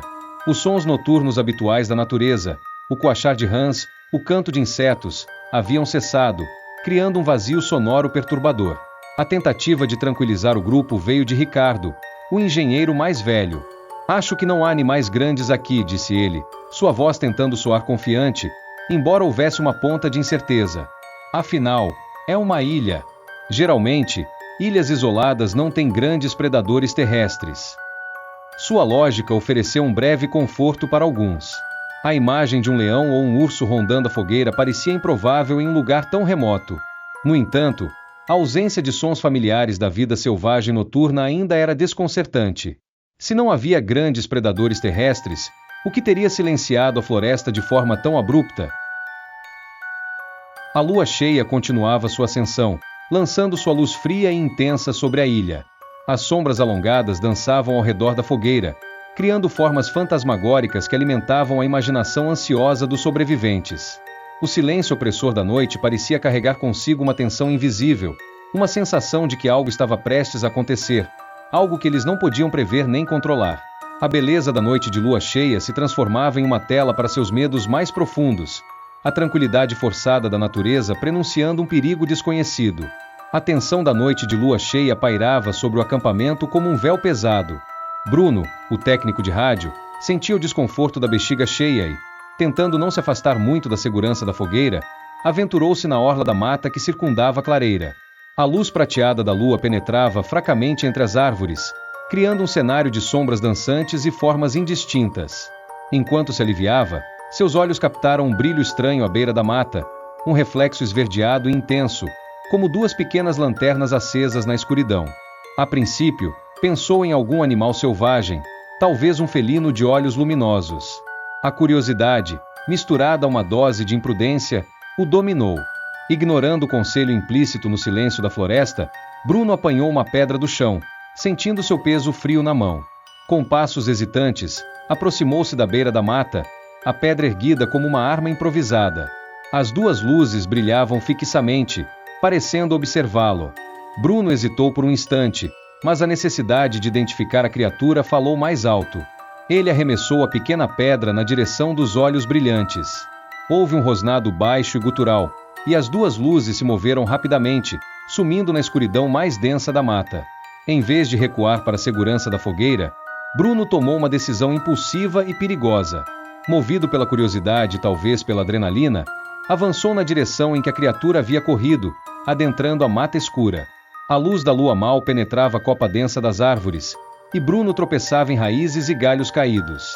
Conseguiu avistar brevemente o brilho esverdeado dos olhos à frente, movendo-se com uma velocidade surpreendente. Ele continuou a segui-los por uns 20 metros, a escuridão engolindo as luzes até que ele as perdeu de vista. Percebendo sua tolice, Bruno finalmente parou, um calafrio percorrendo sua espinha. A floresta parecia ainda mais silenciosa e ameaçadora agora. A sensação de estar sozinho e vulnerável atingiu com força. Decidiu voltar para a segurança da fogueira. Virou-se lentamente, o coração batendo forte no peito, tentando refazer seus passos na escuridão. Foi então que ouviu um barulho estranho acima de si, um farfalhar repentino e pesado entre as folhas das árvores. Instintivamente, ergueu os olhos. A visão que o atingiu paralisou seu sangue. Pendurado de um galho grosso, parcialmente obscurecido pelas folhas, estava uma criatura grotesca. Era grande, peluda, com um corpo musculoso e deformado. Seus braços longos e fortes terminavam em garras afiadas e curvadas. A cabeça era uma aberração, uma mistura aterradora de lobo e homem, com um focinho alongado cheio de dentes pontiagudos e os mesmos olhos esverdeados e brilhantes que ele vira na beira da mata, agora fixos nele com uma malevolência selvagem. Antes que Bruno pudesse gritar ou sequer reagir, a criatura saltou da árvore com uma agilidade surpreendente, caindo sobre ele com um peso esmagador. Garras afiadas rasgaram sua carne. Um rosnado bestial ecoou em seus ouvidos enquanto dentes afiados se cravavam em seu pescoço. A dor foi excruciante, um choque elétrico que percorreu seu corpo antes que a escuridão o engolisse. O lobisomem, sua pelagem escura e densa manchada pelo sangue quente de sua vítima, agarrou o corpo inerte de Bruno com suas garras poderosas e o arrastou para dentro da mata escura. O farfalhar das folhas e o som de galhos quebrando sendo os únicos vestígios do horror que acabará de acontecer. O silêncio da floresta engoliu o terror, deixando para trás apenas a lua cheia brilhando friamente sobre a clareira da fogueira, onde os outros sobreviventes permaneciam inconscientes do pesadelo que acabará de se desenrolar tão perto. O amanhecer trouxe consigo uma atmosfera pesada e silenciosa. A luz pálida da manhã revelou os rostos cansados e preocupados dos sobreviventes ao redor da fogueira. A ausência de Bruno não passou despercebida. Sua voz, quebrando o silêncio com alguma piada ou comentário, não se fazia ouvir. Sua manta, deixada dobrada ao lado de onde costumava se deitar, era um lembrete silencioso de sua falta. A apreensão da noite anterior pairava no ar, intensificada pela ausência inexplicável de um dos seus. Elias perguntou, com a voz rouca de sono e preocupação, se alguém o tinha visto. Ninguém se lembrava de Bruno saindo da área da fogueira. Um silêncio desconfortável se instalou, cada um evitando o olhar do outro, a vaga sensação de que algo terrível havia acontecido crescendo em suas mentes. A decisão de não iniciar uma busca por Bruno foi unânime, embora dolorosa. A memória da quietude sinistra da floresta, O pressentimento de perigo e a própria vulnerabilidade do grupo pesaram mais do que a lealdade a um companheiro desaparecido. A prioridade era a sobrevivência do grupo como um todo. Adentrar a mata escura e desconhecida, sem saber o que a espreitava, seria um risco demasiado grande, potencialmente colocando todos em perigo. Em vez disso, Elias pegou um pedaço de madeira lisa encontrado entre os destroços e, com a ponta afiada do canivete de Lucas, entalhou algumas palavras simples. O bilhete indicava a direção da cabana, o novo destino do grupo, na esperança de que, caso Bruno retornasse, pudesse segui-los. Deixaram um pequeno pedaço de madeira espetado no chão, próximo ao local onde Bruno havia dormido. Com a resolução fria e pragmática imposta pela necessidade de sobreviver, o grupo se preparou para partir. Reuniram os poucos pertences que haviam conseguido salvar e os alimentos encontrados, deixando para trás a fogueira que havia sido seu ponto de união por 2 noites terríveis. Em silêncio, evitando olhar para a escuridão da mata onde Bruno havia desaparecido, os 11 sobreviventes restantes se embrenharam na floresta, seguindo a direção da cabana avistada no dia anterior. A trilha mal definida, agora um fio de esperança em meio ao medo, os guiava para o interior da ilha. O sol da manhã mal conseguia penetrar a copa densa das árvores, criando uma penumbra úmida e silenciosa. A ausência de Bruno era um buraco palpável no grupo, um lembrete sombrio dos perigos que espreitavam naquela ilha misteriosa. A jornada em direção à cabana, que na noite anterior representava segurança, agora carregava o peso da perda e a incerteza do que encontrariam em seu destino. A jornada pela trilha no interior da ilha, antes carregada de uma tênue esperança, logo se tornou mais lenta e penosa para Rafael. A perna ferida, sem os cuidados adequados e forçado ao movimento constante, começou a latejar com uma dor lancinante. A cada passo, seu rosto se contorcia em uma careta, e o apoio improvisado de madeira mal conseguia aliviar a pressão. Amanda, a estagiária de engenharia, notou o sofrimento do copiloto. Apesar de sua própria fragilidade e do medo ainda presente em seus olhos, ela demonstrou uma inesperada força de vontade. Aproximou-se de Rafael e, com gentileza, ofereceu seu apoio. "Deixe-me ajudar, Rafael", disse ela, sua voz suave, mas firme. "Podemos ir mais devagar." Com o apoio de Amanda, Rafael conseguiu continuar, seu braço repousando sobre os ombros da jovem, que caminhava ao seu lado com uma determinação surpreendente. O ritmo do grupo principal, liderado por Elias, inevitavelmente se tornou mais rápido, abrindo uma distância considerável entre eles e a dupla de retaguarda. A floresta ao redor parecia observá-los em silêncio, a luz do sol mal penetrando a copa densa das árvores. Amanda, atenta aos ruídos da mata, segurava firmemente a faca enferrujada encontrada entre os destroços, oferecendo a ambos uma sensação precária de segurança. Embora soubessem que uma faca seria de pouca valia contra uma ameaça maior, o objeto afiado em suas mãos dava um pequeno conforto psicológico. Após um tempo considerável de esforço, ficou claro que Rafael precisava de uma pausa. A dor em sua perna era intensa, e o cansaço o deixava exausto. Amanda o ajudou a se sentar na base de uma árvore de tronco grosso, onde a sombra oferecia um breve alívio do calor úmido da floresta. Enquanto Rafael descansava, Amanda permanecia vigilante, a faca em punho, observando os arredores. O silêncio da mata era perturbador, amplificando cada farfalhar de folhas e cada canto distante de pássaro desconhecido. A sensação de estarem isolados, longe do grupo principal, pairava sobre eles. "Eles vão nos esperar?" Rafael perguntou, a voz fraca pela exaustão. Amanda assentiu, tentando transmitir uma confiança que talvez não sentisse completamente. "Eles sabem que você está ferido. Vão esperar na cabana." A esperança de alcançar o abrigo prometido era o que os mantinha em movimento. A faca enferrujada na mão de Amanda era um símbolo de sua determinação em proteger Rafael, e a promessa de descanso e segurança na cabana era o farol que os guiava através da floresta sombria e incerta. A separação do grupo principal aumentava a sensação de vulnerabilidade, mas a inesperada parceria entre o experiente copiloto e a jovem estagiária demonstrava a força da solidariedade em meio à adversidade. Finalmente, após uma jornada exaustiva e tensa pela mata, o grupo principal avistou a clareira onde a cabana estava localizada. A pequena estrutura de madeira e barro parecia um farol de esperança em meio ao verde denso da ilha. Ao se aproximarem, notaram que o local permanecia deserto. A porta de madeira estava fechada, e não havia sinais de fumaça saindo da chaminé naquele momento. Elias chamou em voz alta, seguido pelos outros. "Alô! Tem alguém aqui? O silêncio da ilha respondeu, amplificando a sensação de abandono. Após várias tentativas frustradas de fazer contato, a decisão foi unânime. Precisavam entrar. Lucas forçou a porta, que cedeu com um rangido gutural, revelando o interior escuro e empoeirado. O interior da cabana era simples, mas oferecia um abrigo bem-vindo. A cama de palha parecia um luxo após 2 noites nas rochas.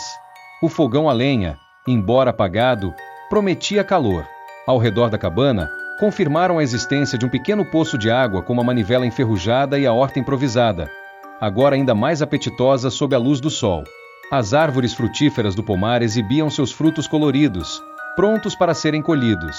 Enquanto alguns exploravam o interior da cabana e seus arredores imediatos, Isabela e Camila, demonstrando uma iniciativa surpreendente, se ofereceram para preparar algo para comer.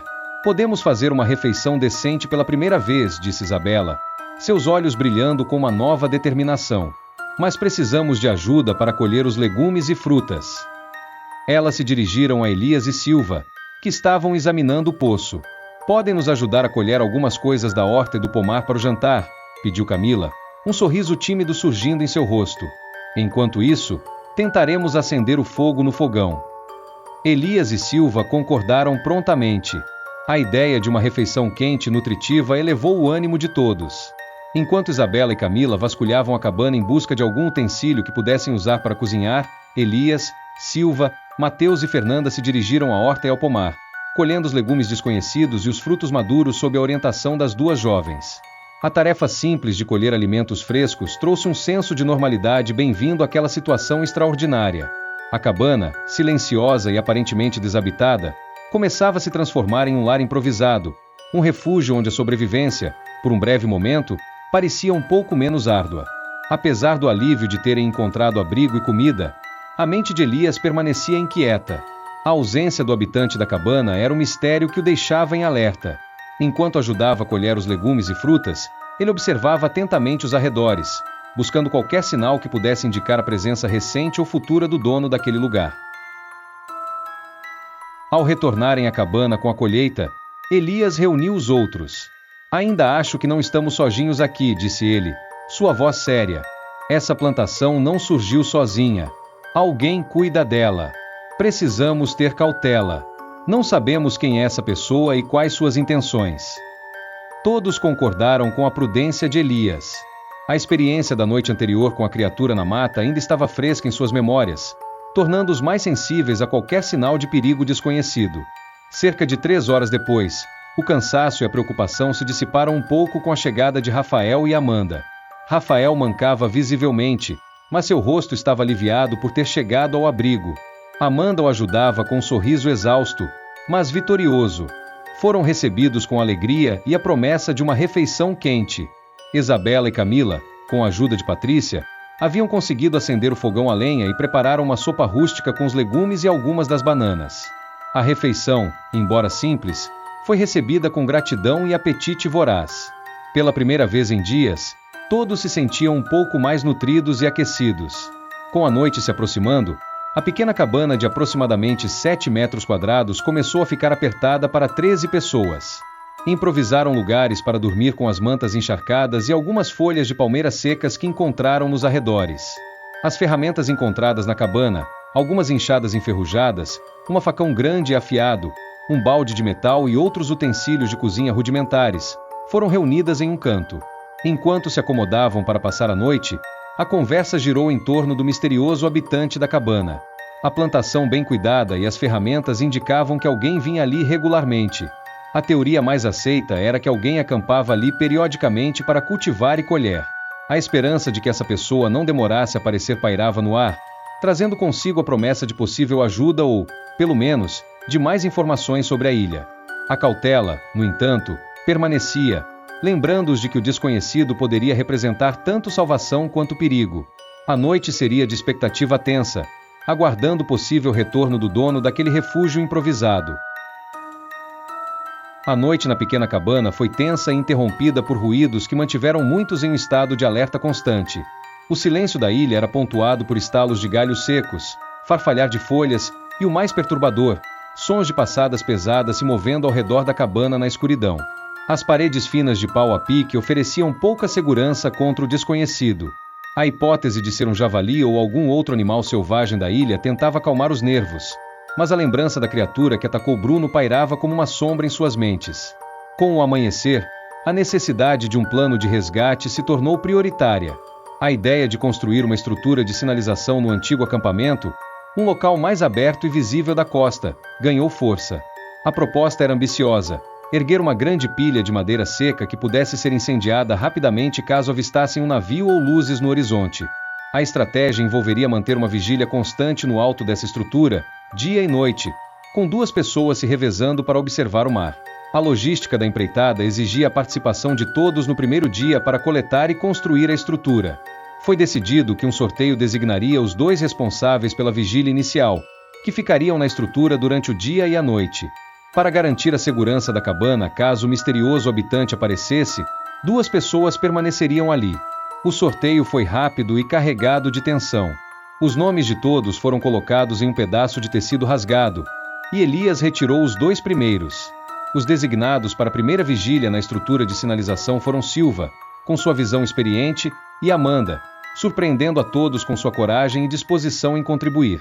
Para permanecer na cabana, caso alguém aparecesse durante o primeiro dia, foram escolhidos Patrícia, com suas habilidades de primeiros socorros, e Júlio, o técnico de instrumentação, que demonstrava ser observador e cauteloso.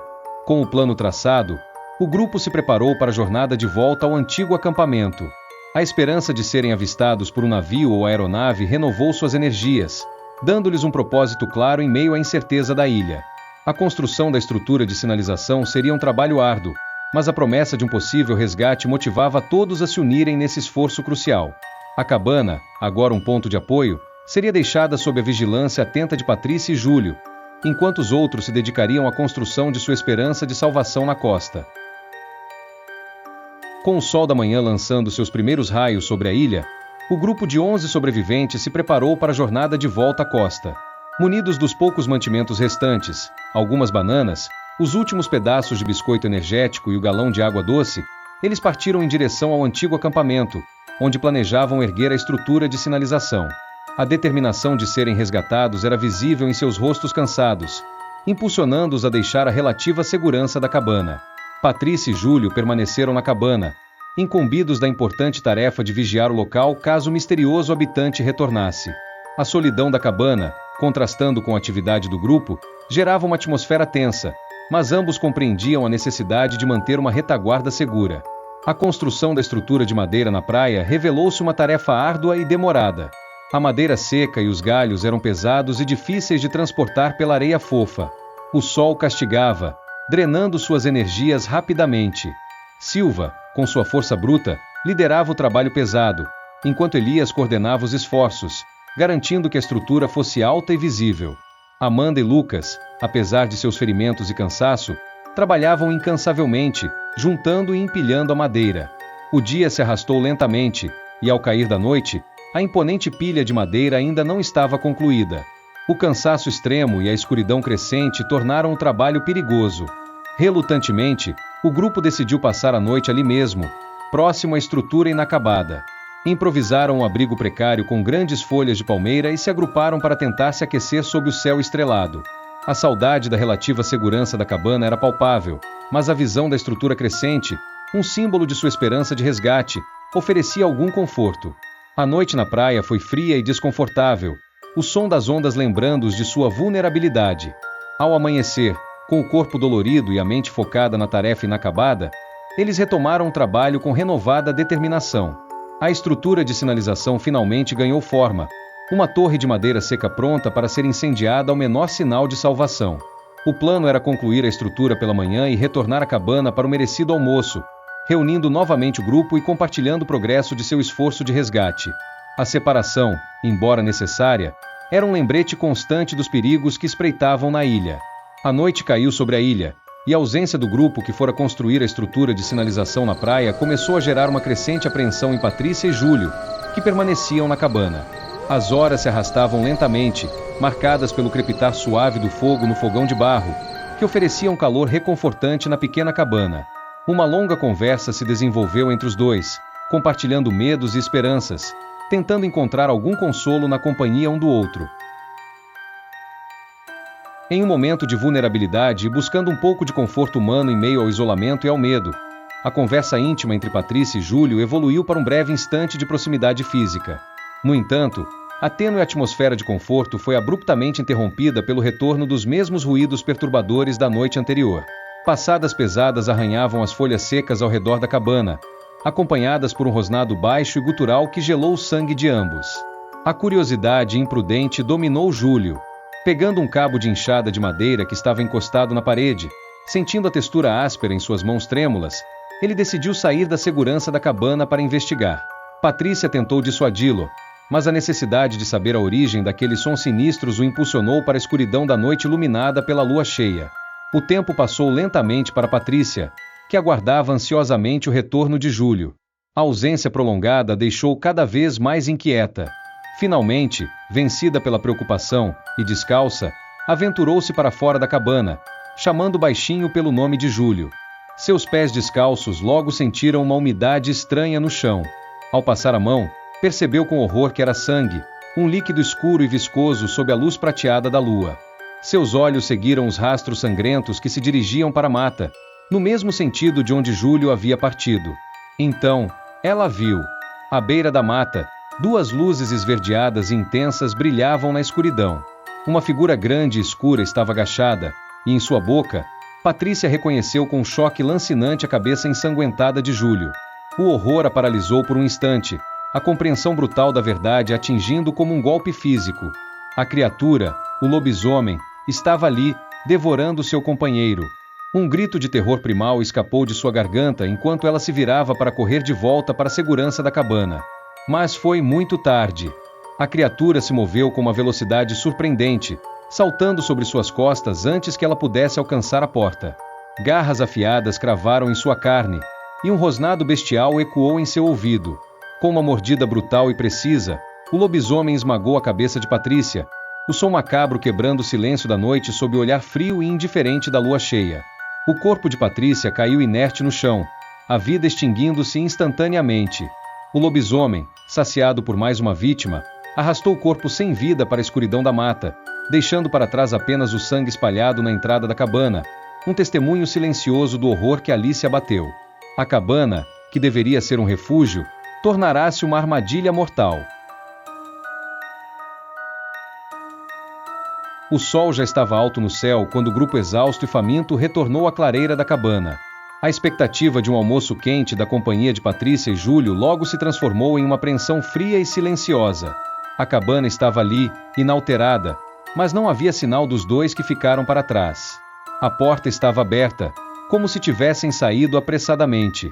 No fogão de barro, panelas borbulhavam suavemente, cheias de um ensopado que parecia recém-feito. O aroma apetitoso pairava no ar, contrastando morbidamente com a ausência dos seus cozinheiros. As mantas estavam dobradas, e não havia bilhete ou sinal de para onde poderiam ter ido. A primeira reação foi de confusão. Talvez alguém tenha aparecido e eles foram com essa pessoa? Isabela sugeriu, a voz carregada de uma esperança hesitante. Mas a porta aberta e as panelas no fogo criavam uma sensação de interrupção abrupta, como se algo tivesse acontecido repentinamente.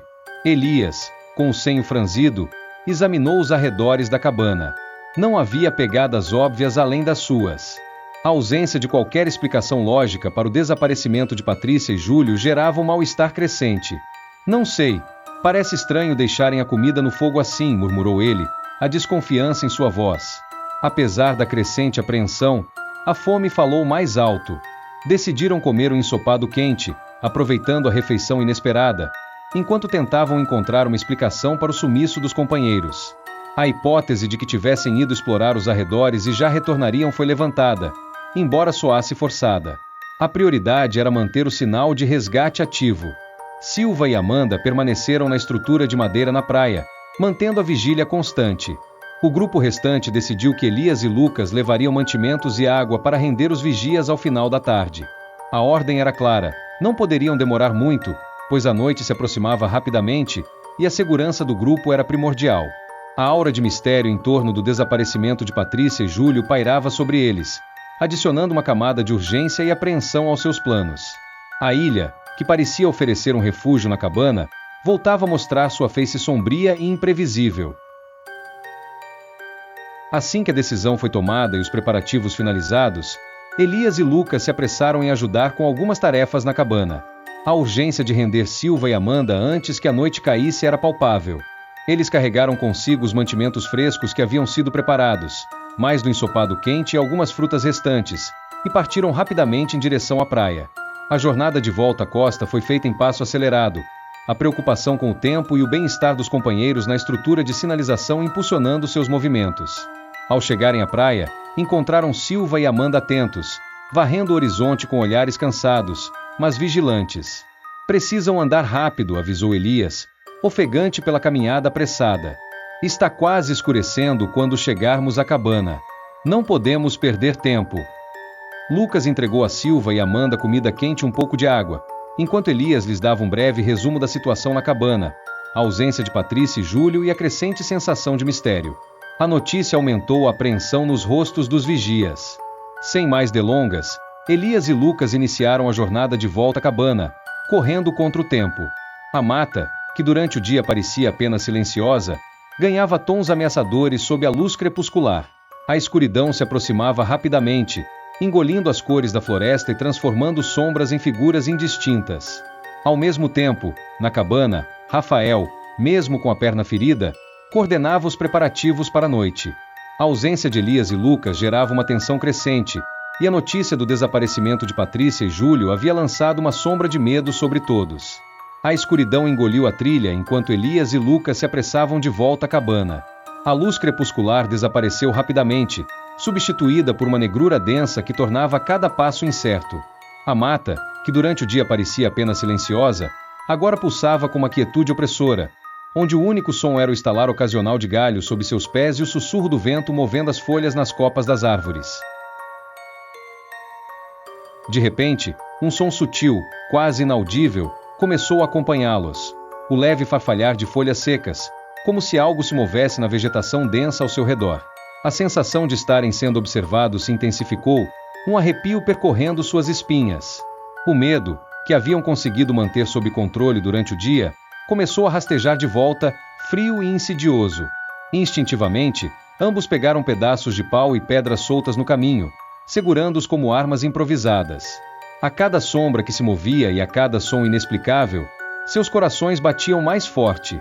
Foi então que um grunhido baixo e ameaçador cortou o silêncio, soando como o rosnado de um cão grande e bravo, mas com uma ressonância mais profunda e sinistra. Aceleraram o passo, quase correndo na escuridão, a cabana ainda a alguns angustiantes minutos de distância.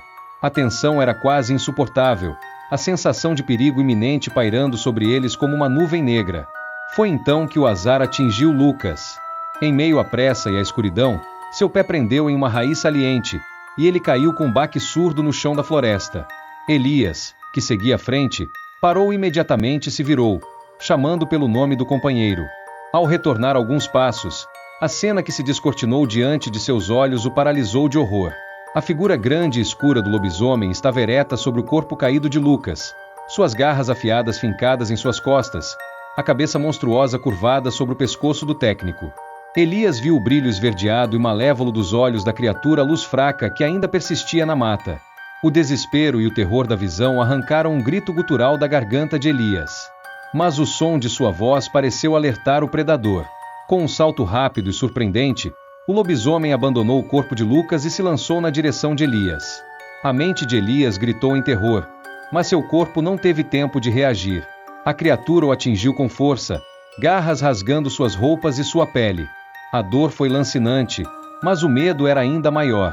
Em um instante, o lobisomem cravou suas presas afiadas no pescoço de Elias, silenciando seu grito de horror.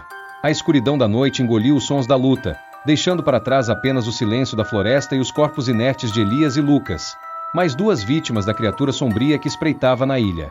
O grito agudo e repentino que ecoou da direção da floresta cortou a atmosfera tensa que pairava sobre a cabana. Os sobreviventes restantes, reunidos em torno da fogueira bruxuleante, sobressaltaram-se, seus corações acelerando com um medo instintivo. O silêncio que se seguiu ao grito pareceu ainda mais opressor.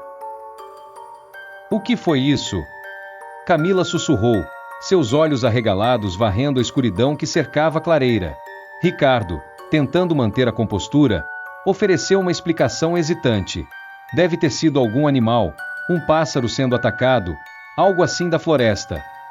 Sua voz, no entanto, não transmitia muita convicção. A mente de todos estava fixada na ausência de Elias e Lucas. Já fazia um tempo considerável desde que eles haviam partido para render Silva e Amanda na estrutura de sinalização. A escuridão da noite havia se instalado completamente, e o silêncio vindo da trilha era perturbador. Mas, e Elias e Lucas? Isabela perguntou, a voz trêmula. Eles deveriam ter voltado há muito tempo. A preocupação era palpável. A hipótese de um acidente ou de terem se perdido na escuridão começou a circular entre eles. Talvez tenha ficado escuro demais, e com medo de se perderem na mata, decidiram passar a noite por lá, sugeriu Mateus, tentando encontrar uma explicação lógica para o atraso. A sugestão trouxe um alívio momentâneo para alguns, mas a imagem da floresta silenciosa e a lembrança do grito ecoando na noite lançavam uma sombra de dúvida sobre essa possibilidade. A apreensão crescia a cada minuto que Elias e Lucas não retornavam, alimentando um medo silencioso de que algo terrível pudesse ter acontecido na escuridão da ilha. A noite, que deveria ser de descanso e planejamento, tornava-se uma espera angustiante, carregada de incerteza e presságios sombrios. A paciência dos que aguardavam na cabana havia se esgotado, corroída pela angústia e pelo silêncio perturbador que vinha da direção da costa. O sol já estava alto, marcando bem mais do meio-dia, e não havia sinal de Elias e Lucas. O medo, antes um sussurro, agora gritava em suas mentes. Mateus, com o rosto crispado de preocupação, tomou a iniciativa. Não podemos ficar aqui sem saber o que aconteceu. Precisamos ir até lá. Ricardo e Camila, pálidos e apreensivos, concordaram em segui-lo. Deixaram Sofia, Isabela e Fernanda na cabana, a segurança do abrigo ainda parecendo preferível à incerteza da floresta. A jornada de volta à costa foi tensa e silenciosa, cada passo carregado de um pressentimento sombrio. Ao se aproximarem da clareira onde a estrutura de sinalização estava erguida, a cena que se descortinou diante de seus olhos os atingiu como um golpe brutal, paralisando-os em um horror mudo. O que antes era um símbolo de esperança, a estrutura de madeira erguendo-se precariamente contra o céu azul, agora estava manchado de vermelho escuro. Pedaços de carne dilacerada, irreconhecíveis como partes de corpos humanos, estavam espalhados ao redor da base da estrutura. Fragmentos de roupas ensanguentadas, a camisa xadrez de Silva, um pedaço da calça jeans de Amanda, jaziam misturados aos pedaços de ossos quebrados e estilhaçados. O cheiro acre e metálico de sangue fresco pairava no ar, nauseabundo e opressor. A areia ao redor da estrutura estava revolvida, marcada por rastros profundos e arranhões grotescos, como se uma luta violenta tivesse ocorrido ali. Um dos pedaços de madeira da base da estrutura estava lascado e manchado de sangue, sugerindo um impacto brutal. A visão era fragmentada e brutal, como se um animal selvagem e implacável tivesse atacado e despedaçado suas vítimas. Um tufo de pelos escuros e grossos estava preso em uma lasca de madeira, algo que não se assemelhava a nenhum animal que eles conheciam. Mateus cambaleou para trás, a bile subindo por sua garganta. Ricardo levou as mãos à boca, tentando conter um grito de horror. Camila, com os olhos arregalados e fixos nos restos mortais, deixou escapar um soluço silencioso. A brutalidade da cena era avassaladora, a confirmação terrível de que algo monstruoso espreitava na ilha. A esperança de resgate, personificada na estrutura de madeira, agora estava manchada de sangue e terror, um monumento à sua vulnerabilidade e ao perigo mortal que o cercava. A ilha não era apenas inóspita, era um matadouro. Na cabana, a notícia trazida por Mateus, Ricardo e Camila espalhou um terror visceral.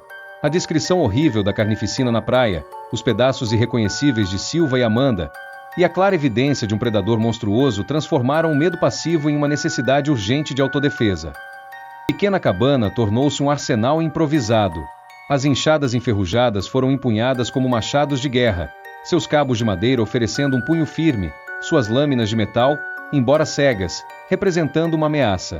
As foices encontradas no canto, com suas lâminas curvas e afiadas, eram armas ainda mais aterradoras, evocando imagens sombrias.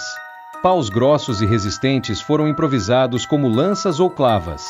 Até mesmo o balde de metal foi considerado como um possível escudo improvisado. Rafael, apesar da perna ferida, Agarrou firmemente o cabo da enxada, sua determinação visível em seu rosto pálido. Sofia segurava uma foice com as mãos trêmulas, seus olhos arregalados fixos na porta.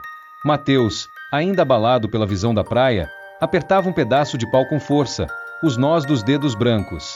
Isabela e Camila empunhavam enxadas, seus rostos jovens tensos e resolutos. Ricardo, apesar de sua idade e ferimentos, agarrava um pedaço de pau com ambas as mãos, pronto para lutar. Fernanda, mais pálida que nunca, segurava uma foice com uma determinação surpreendente. A atmosfera na cabana era carregada de medo, mas também de uma resolução desesperada de sobreviver. A descoberta da verdadeira natureza da ameaça na ilha havia mudado tudo. Não se tratava apenas de esperar por resgate, agora era uma luta pela própria vida contra um predador implacável e desconhecido. A pequena cabana, antes um refúgio, tornava-se uma fortaleza precária, e seus ocupantes, antes náufragos desesperados, agora eram guerreiros improvisados, armados com ferramentas agrícolas e a ferocidade da sobrevivência. A noite que se aproximava prometia ser de terror e vigilância constante. A visão aterradora da praia e a confirmação da presença de uma criatura monstruosa e implacável mudaram drasticamente os planos dos sobreviventes na cabana. A segurança relativa do abrigo de pau a pique agora parecia ilusória diante de uma ameaça tão poderosa.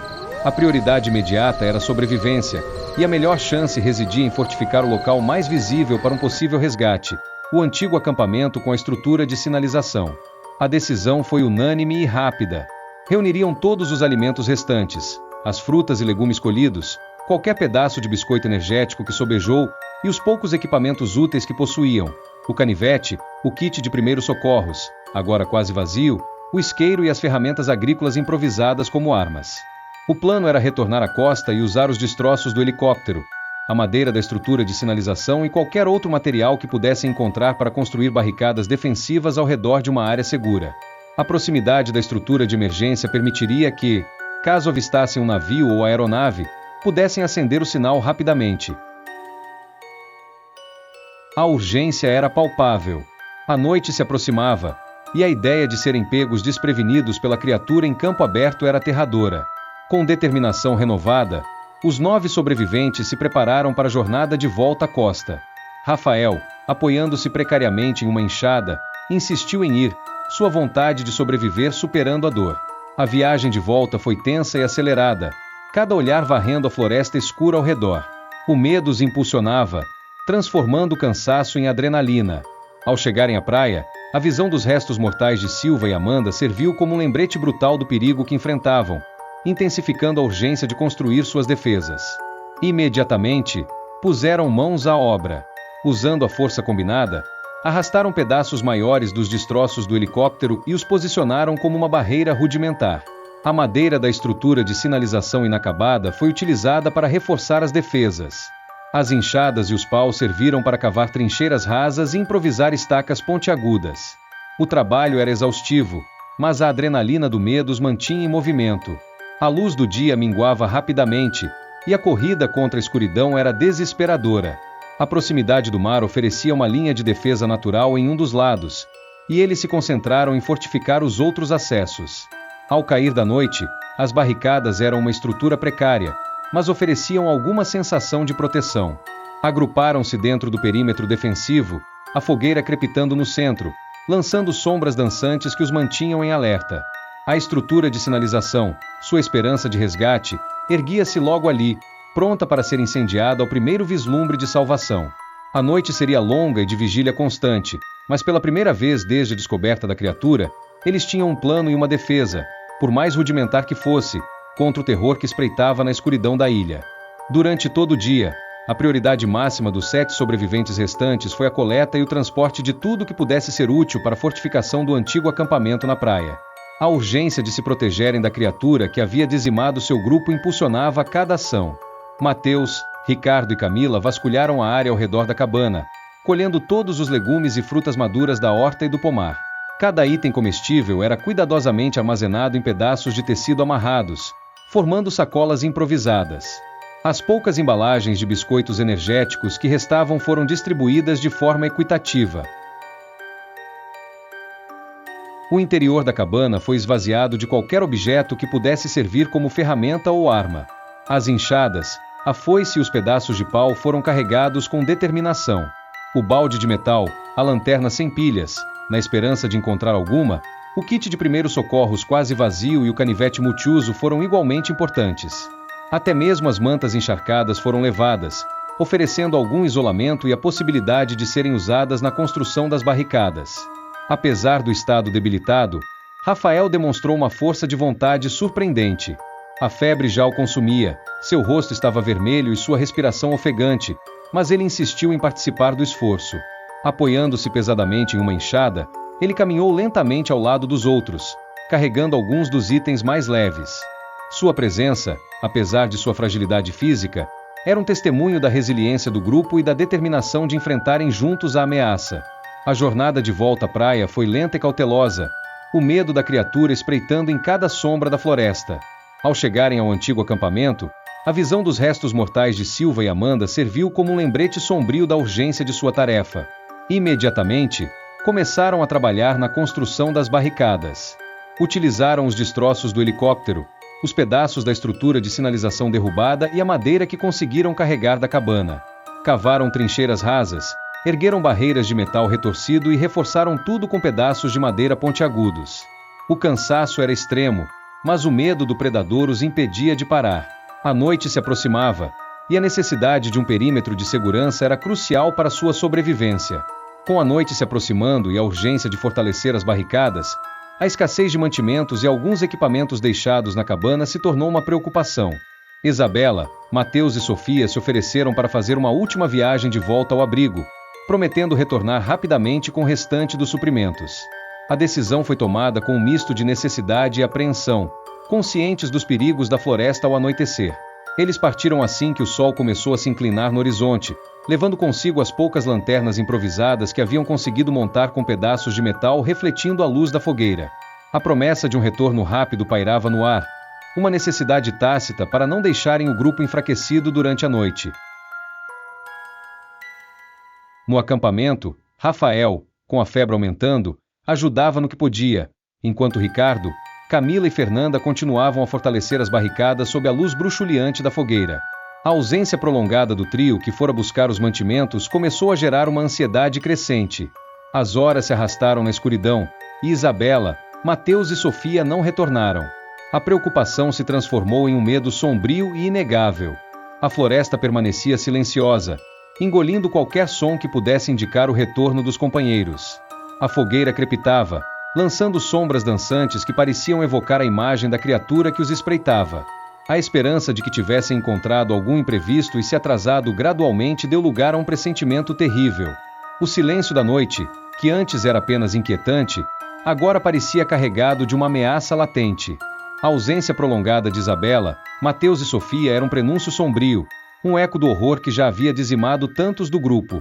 A proteção das barricadas recém-construídas parecia agora ainda mais frágil diante da possibilidade de terem perdido mais 3 vidas para a escuridão da ilha. Na escuridão da noite, enquanto o pequeno grupo de sobreviventes se entrincheirava atrás das barricadas precárias, um fio tênue de esperança rasgou o céu noturno. Longe, no horizonte escuro do oceano, uma luz minúscula brilhou brevemente. Poderia ser um barco de pesca? Uma embarcação qualquer? A visão, por fugaz que fosse, injetou uma dose desesperada de adrenalina em seus corações. Sem hesitar, Ricardo e Rafael, apesar de sua febre crescente, correram para a estrutura de madeira que haviam construído com tanto esforço. Com a ajuda dos outros, atearam fogo à pilha de galhos secos e destroços. As chamas lamberam a madeira, crescendo rapidamente em um inferno crepitante que iluminou a praia como um farol gigantesco, rompendo a escuridão da noite.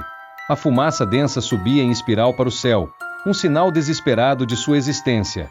Por alguns minutos angustiantes, eles observaram a luz distante no horizonte, rezando para que vissem o seu sinal. Mas a pequena luz não mudou de curso, não piscou em reconhecimento. Lentamente, inexoravelmente, a chama vacilou e se apagou na escuridão distante, engolindo sua última esperança visível de resgate. O desespero se abateu sobre o grupo como um manto gelado. Joelhos dobraram-se na areia, rostos voltaram-se para o céu estrelado em súplicas silenciosas e audíveis.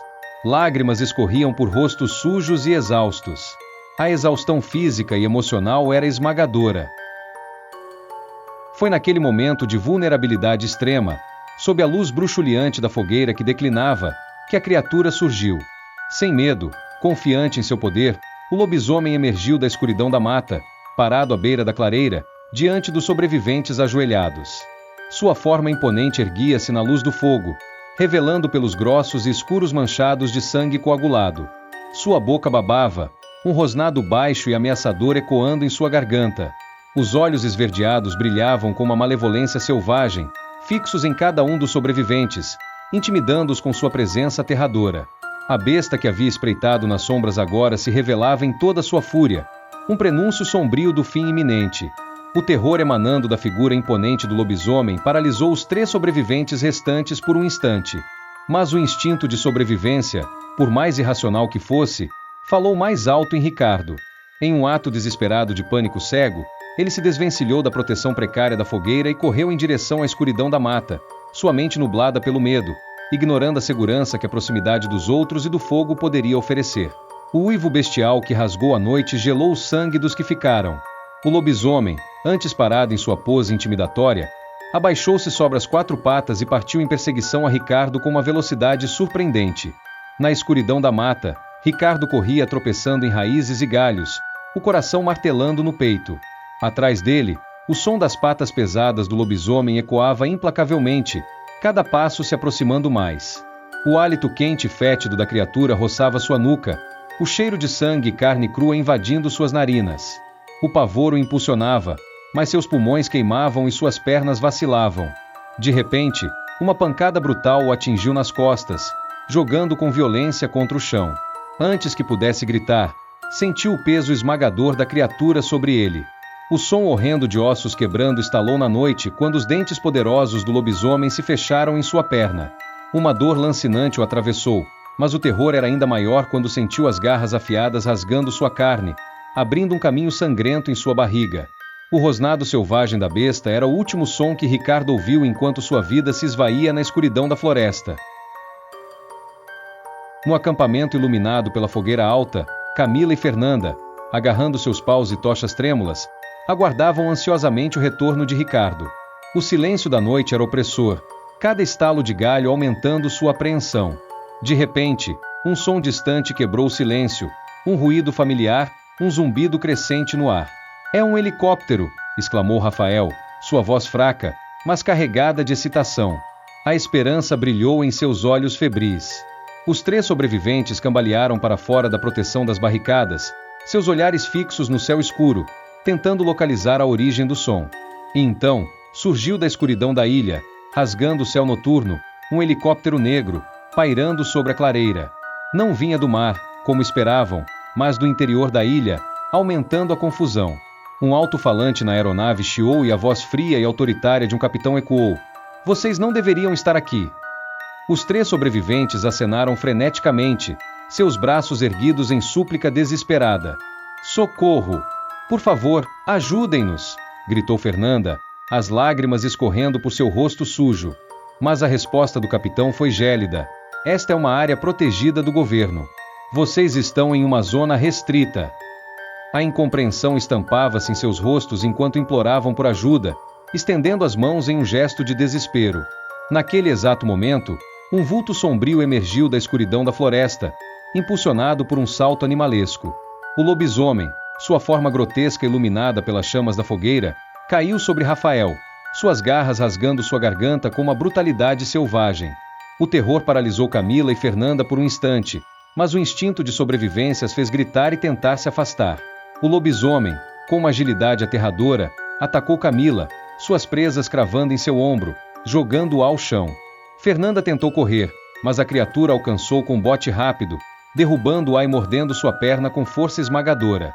Enquanto os gritos de agonia ecoavam na noite, o lobisomem, banhado pela luz macabra da fogueira, massacrava os 3 sobreviventes restantes, um por um, sua fúria implacável.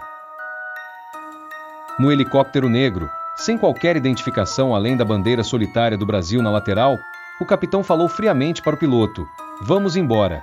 Esses infelizes não vão nos dar mais trabalho." A aeronave pairou por mais um instante sobre a cena de horror, o som de suas hélices abafando os últimos suspiros das vítimas, e então desapareceu na escuridão da noite, da mesma forma súbita como havia surgido, abandonando a ilha ao seu terror. Na clareira ensanguentada, iluminado pela fogueira que agora ardia com uma intensidade macabra, o lobisomem ergueu a cabeça, seu focinho pelos encharcados de sangue, e soltou um uivo gutural e triunfante para a lua cheia que pairava no céu, enquanto começava a se alimentar de sua última presa. O terror permanecia absoluto, a esperança de resgate esmagada pela brutalidade inexplicável. Nos dias que se seguiram ao desaparecimento do helicóptero, os principais meios de comunicação do país noticiaram o trágico evento com manchetes sombrias. A versão oficial, divulgada pelas autoridades competentes, era de uma queda abrupta e uma subsequente explosão no mar, em uma área remota e de difícil acesso. As buscas foram intensas durante as primeiras 72 horas, com navios da Marinha, helicópteros de resgate e equipes especializadas varrendo a área indicada como o último ponto de contato da aeronave. No entanto, apesar do esforço concentrado, nenhum corpo foi encontrado, e nenhum destroço significativo do helicóptero veio à tona. A força da explosão, combinada com as correntes marítimas, foi apontada como a causa da completa desintegração da aeronave e do desaparecimento dos corpos. A declaração oficial nos telejornais e nas páginas dos jornais era clara e definitiva. O helicóptero havia caído e explodido no mar, não havendo sobreviventes. A lista dos passageiros e tripulantes foi divulgada, e o país lamentou a perda das 23 vidas. As famílias enlutadas receberam condolências e o apoio das autoridades. A história da queda do helicóptero se tornou mais um triste capítulo nos anais da aviação, um acidente trágico sem testemunhas e sem vestígios. A ilha isolada, palco do horror que se abateu sobre os sobreviventes, permaneceu um segredo sombrio, desconhecida pelo resto do mundo, seus terrores engolidos pelo silêncio do oceano e pela densa vegetação. A versão oficial, embora distante da terrível realidade vivida pelos náufragos, encerrou o assunto para a opinião pública, selando o destino dos desaparecidos como mais uma tragédia inexplicável no vasto e impiedoso mar.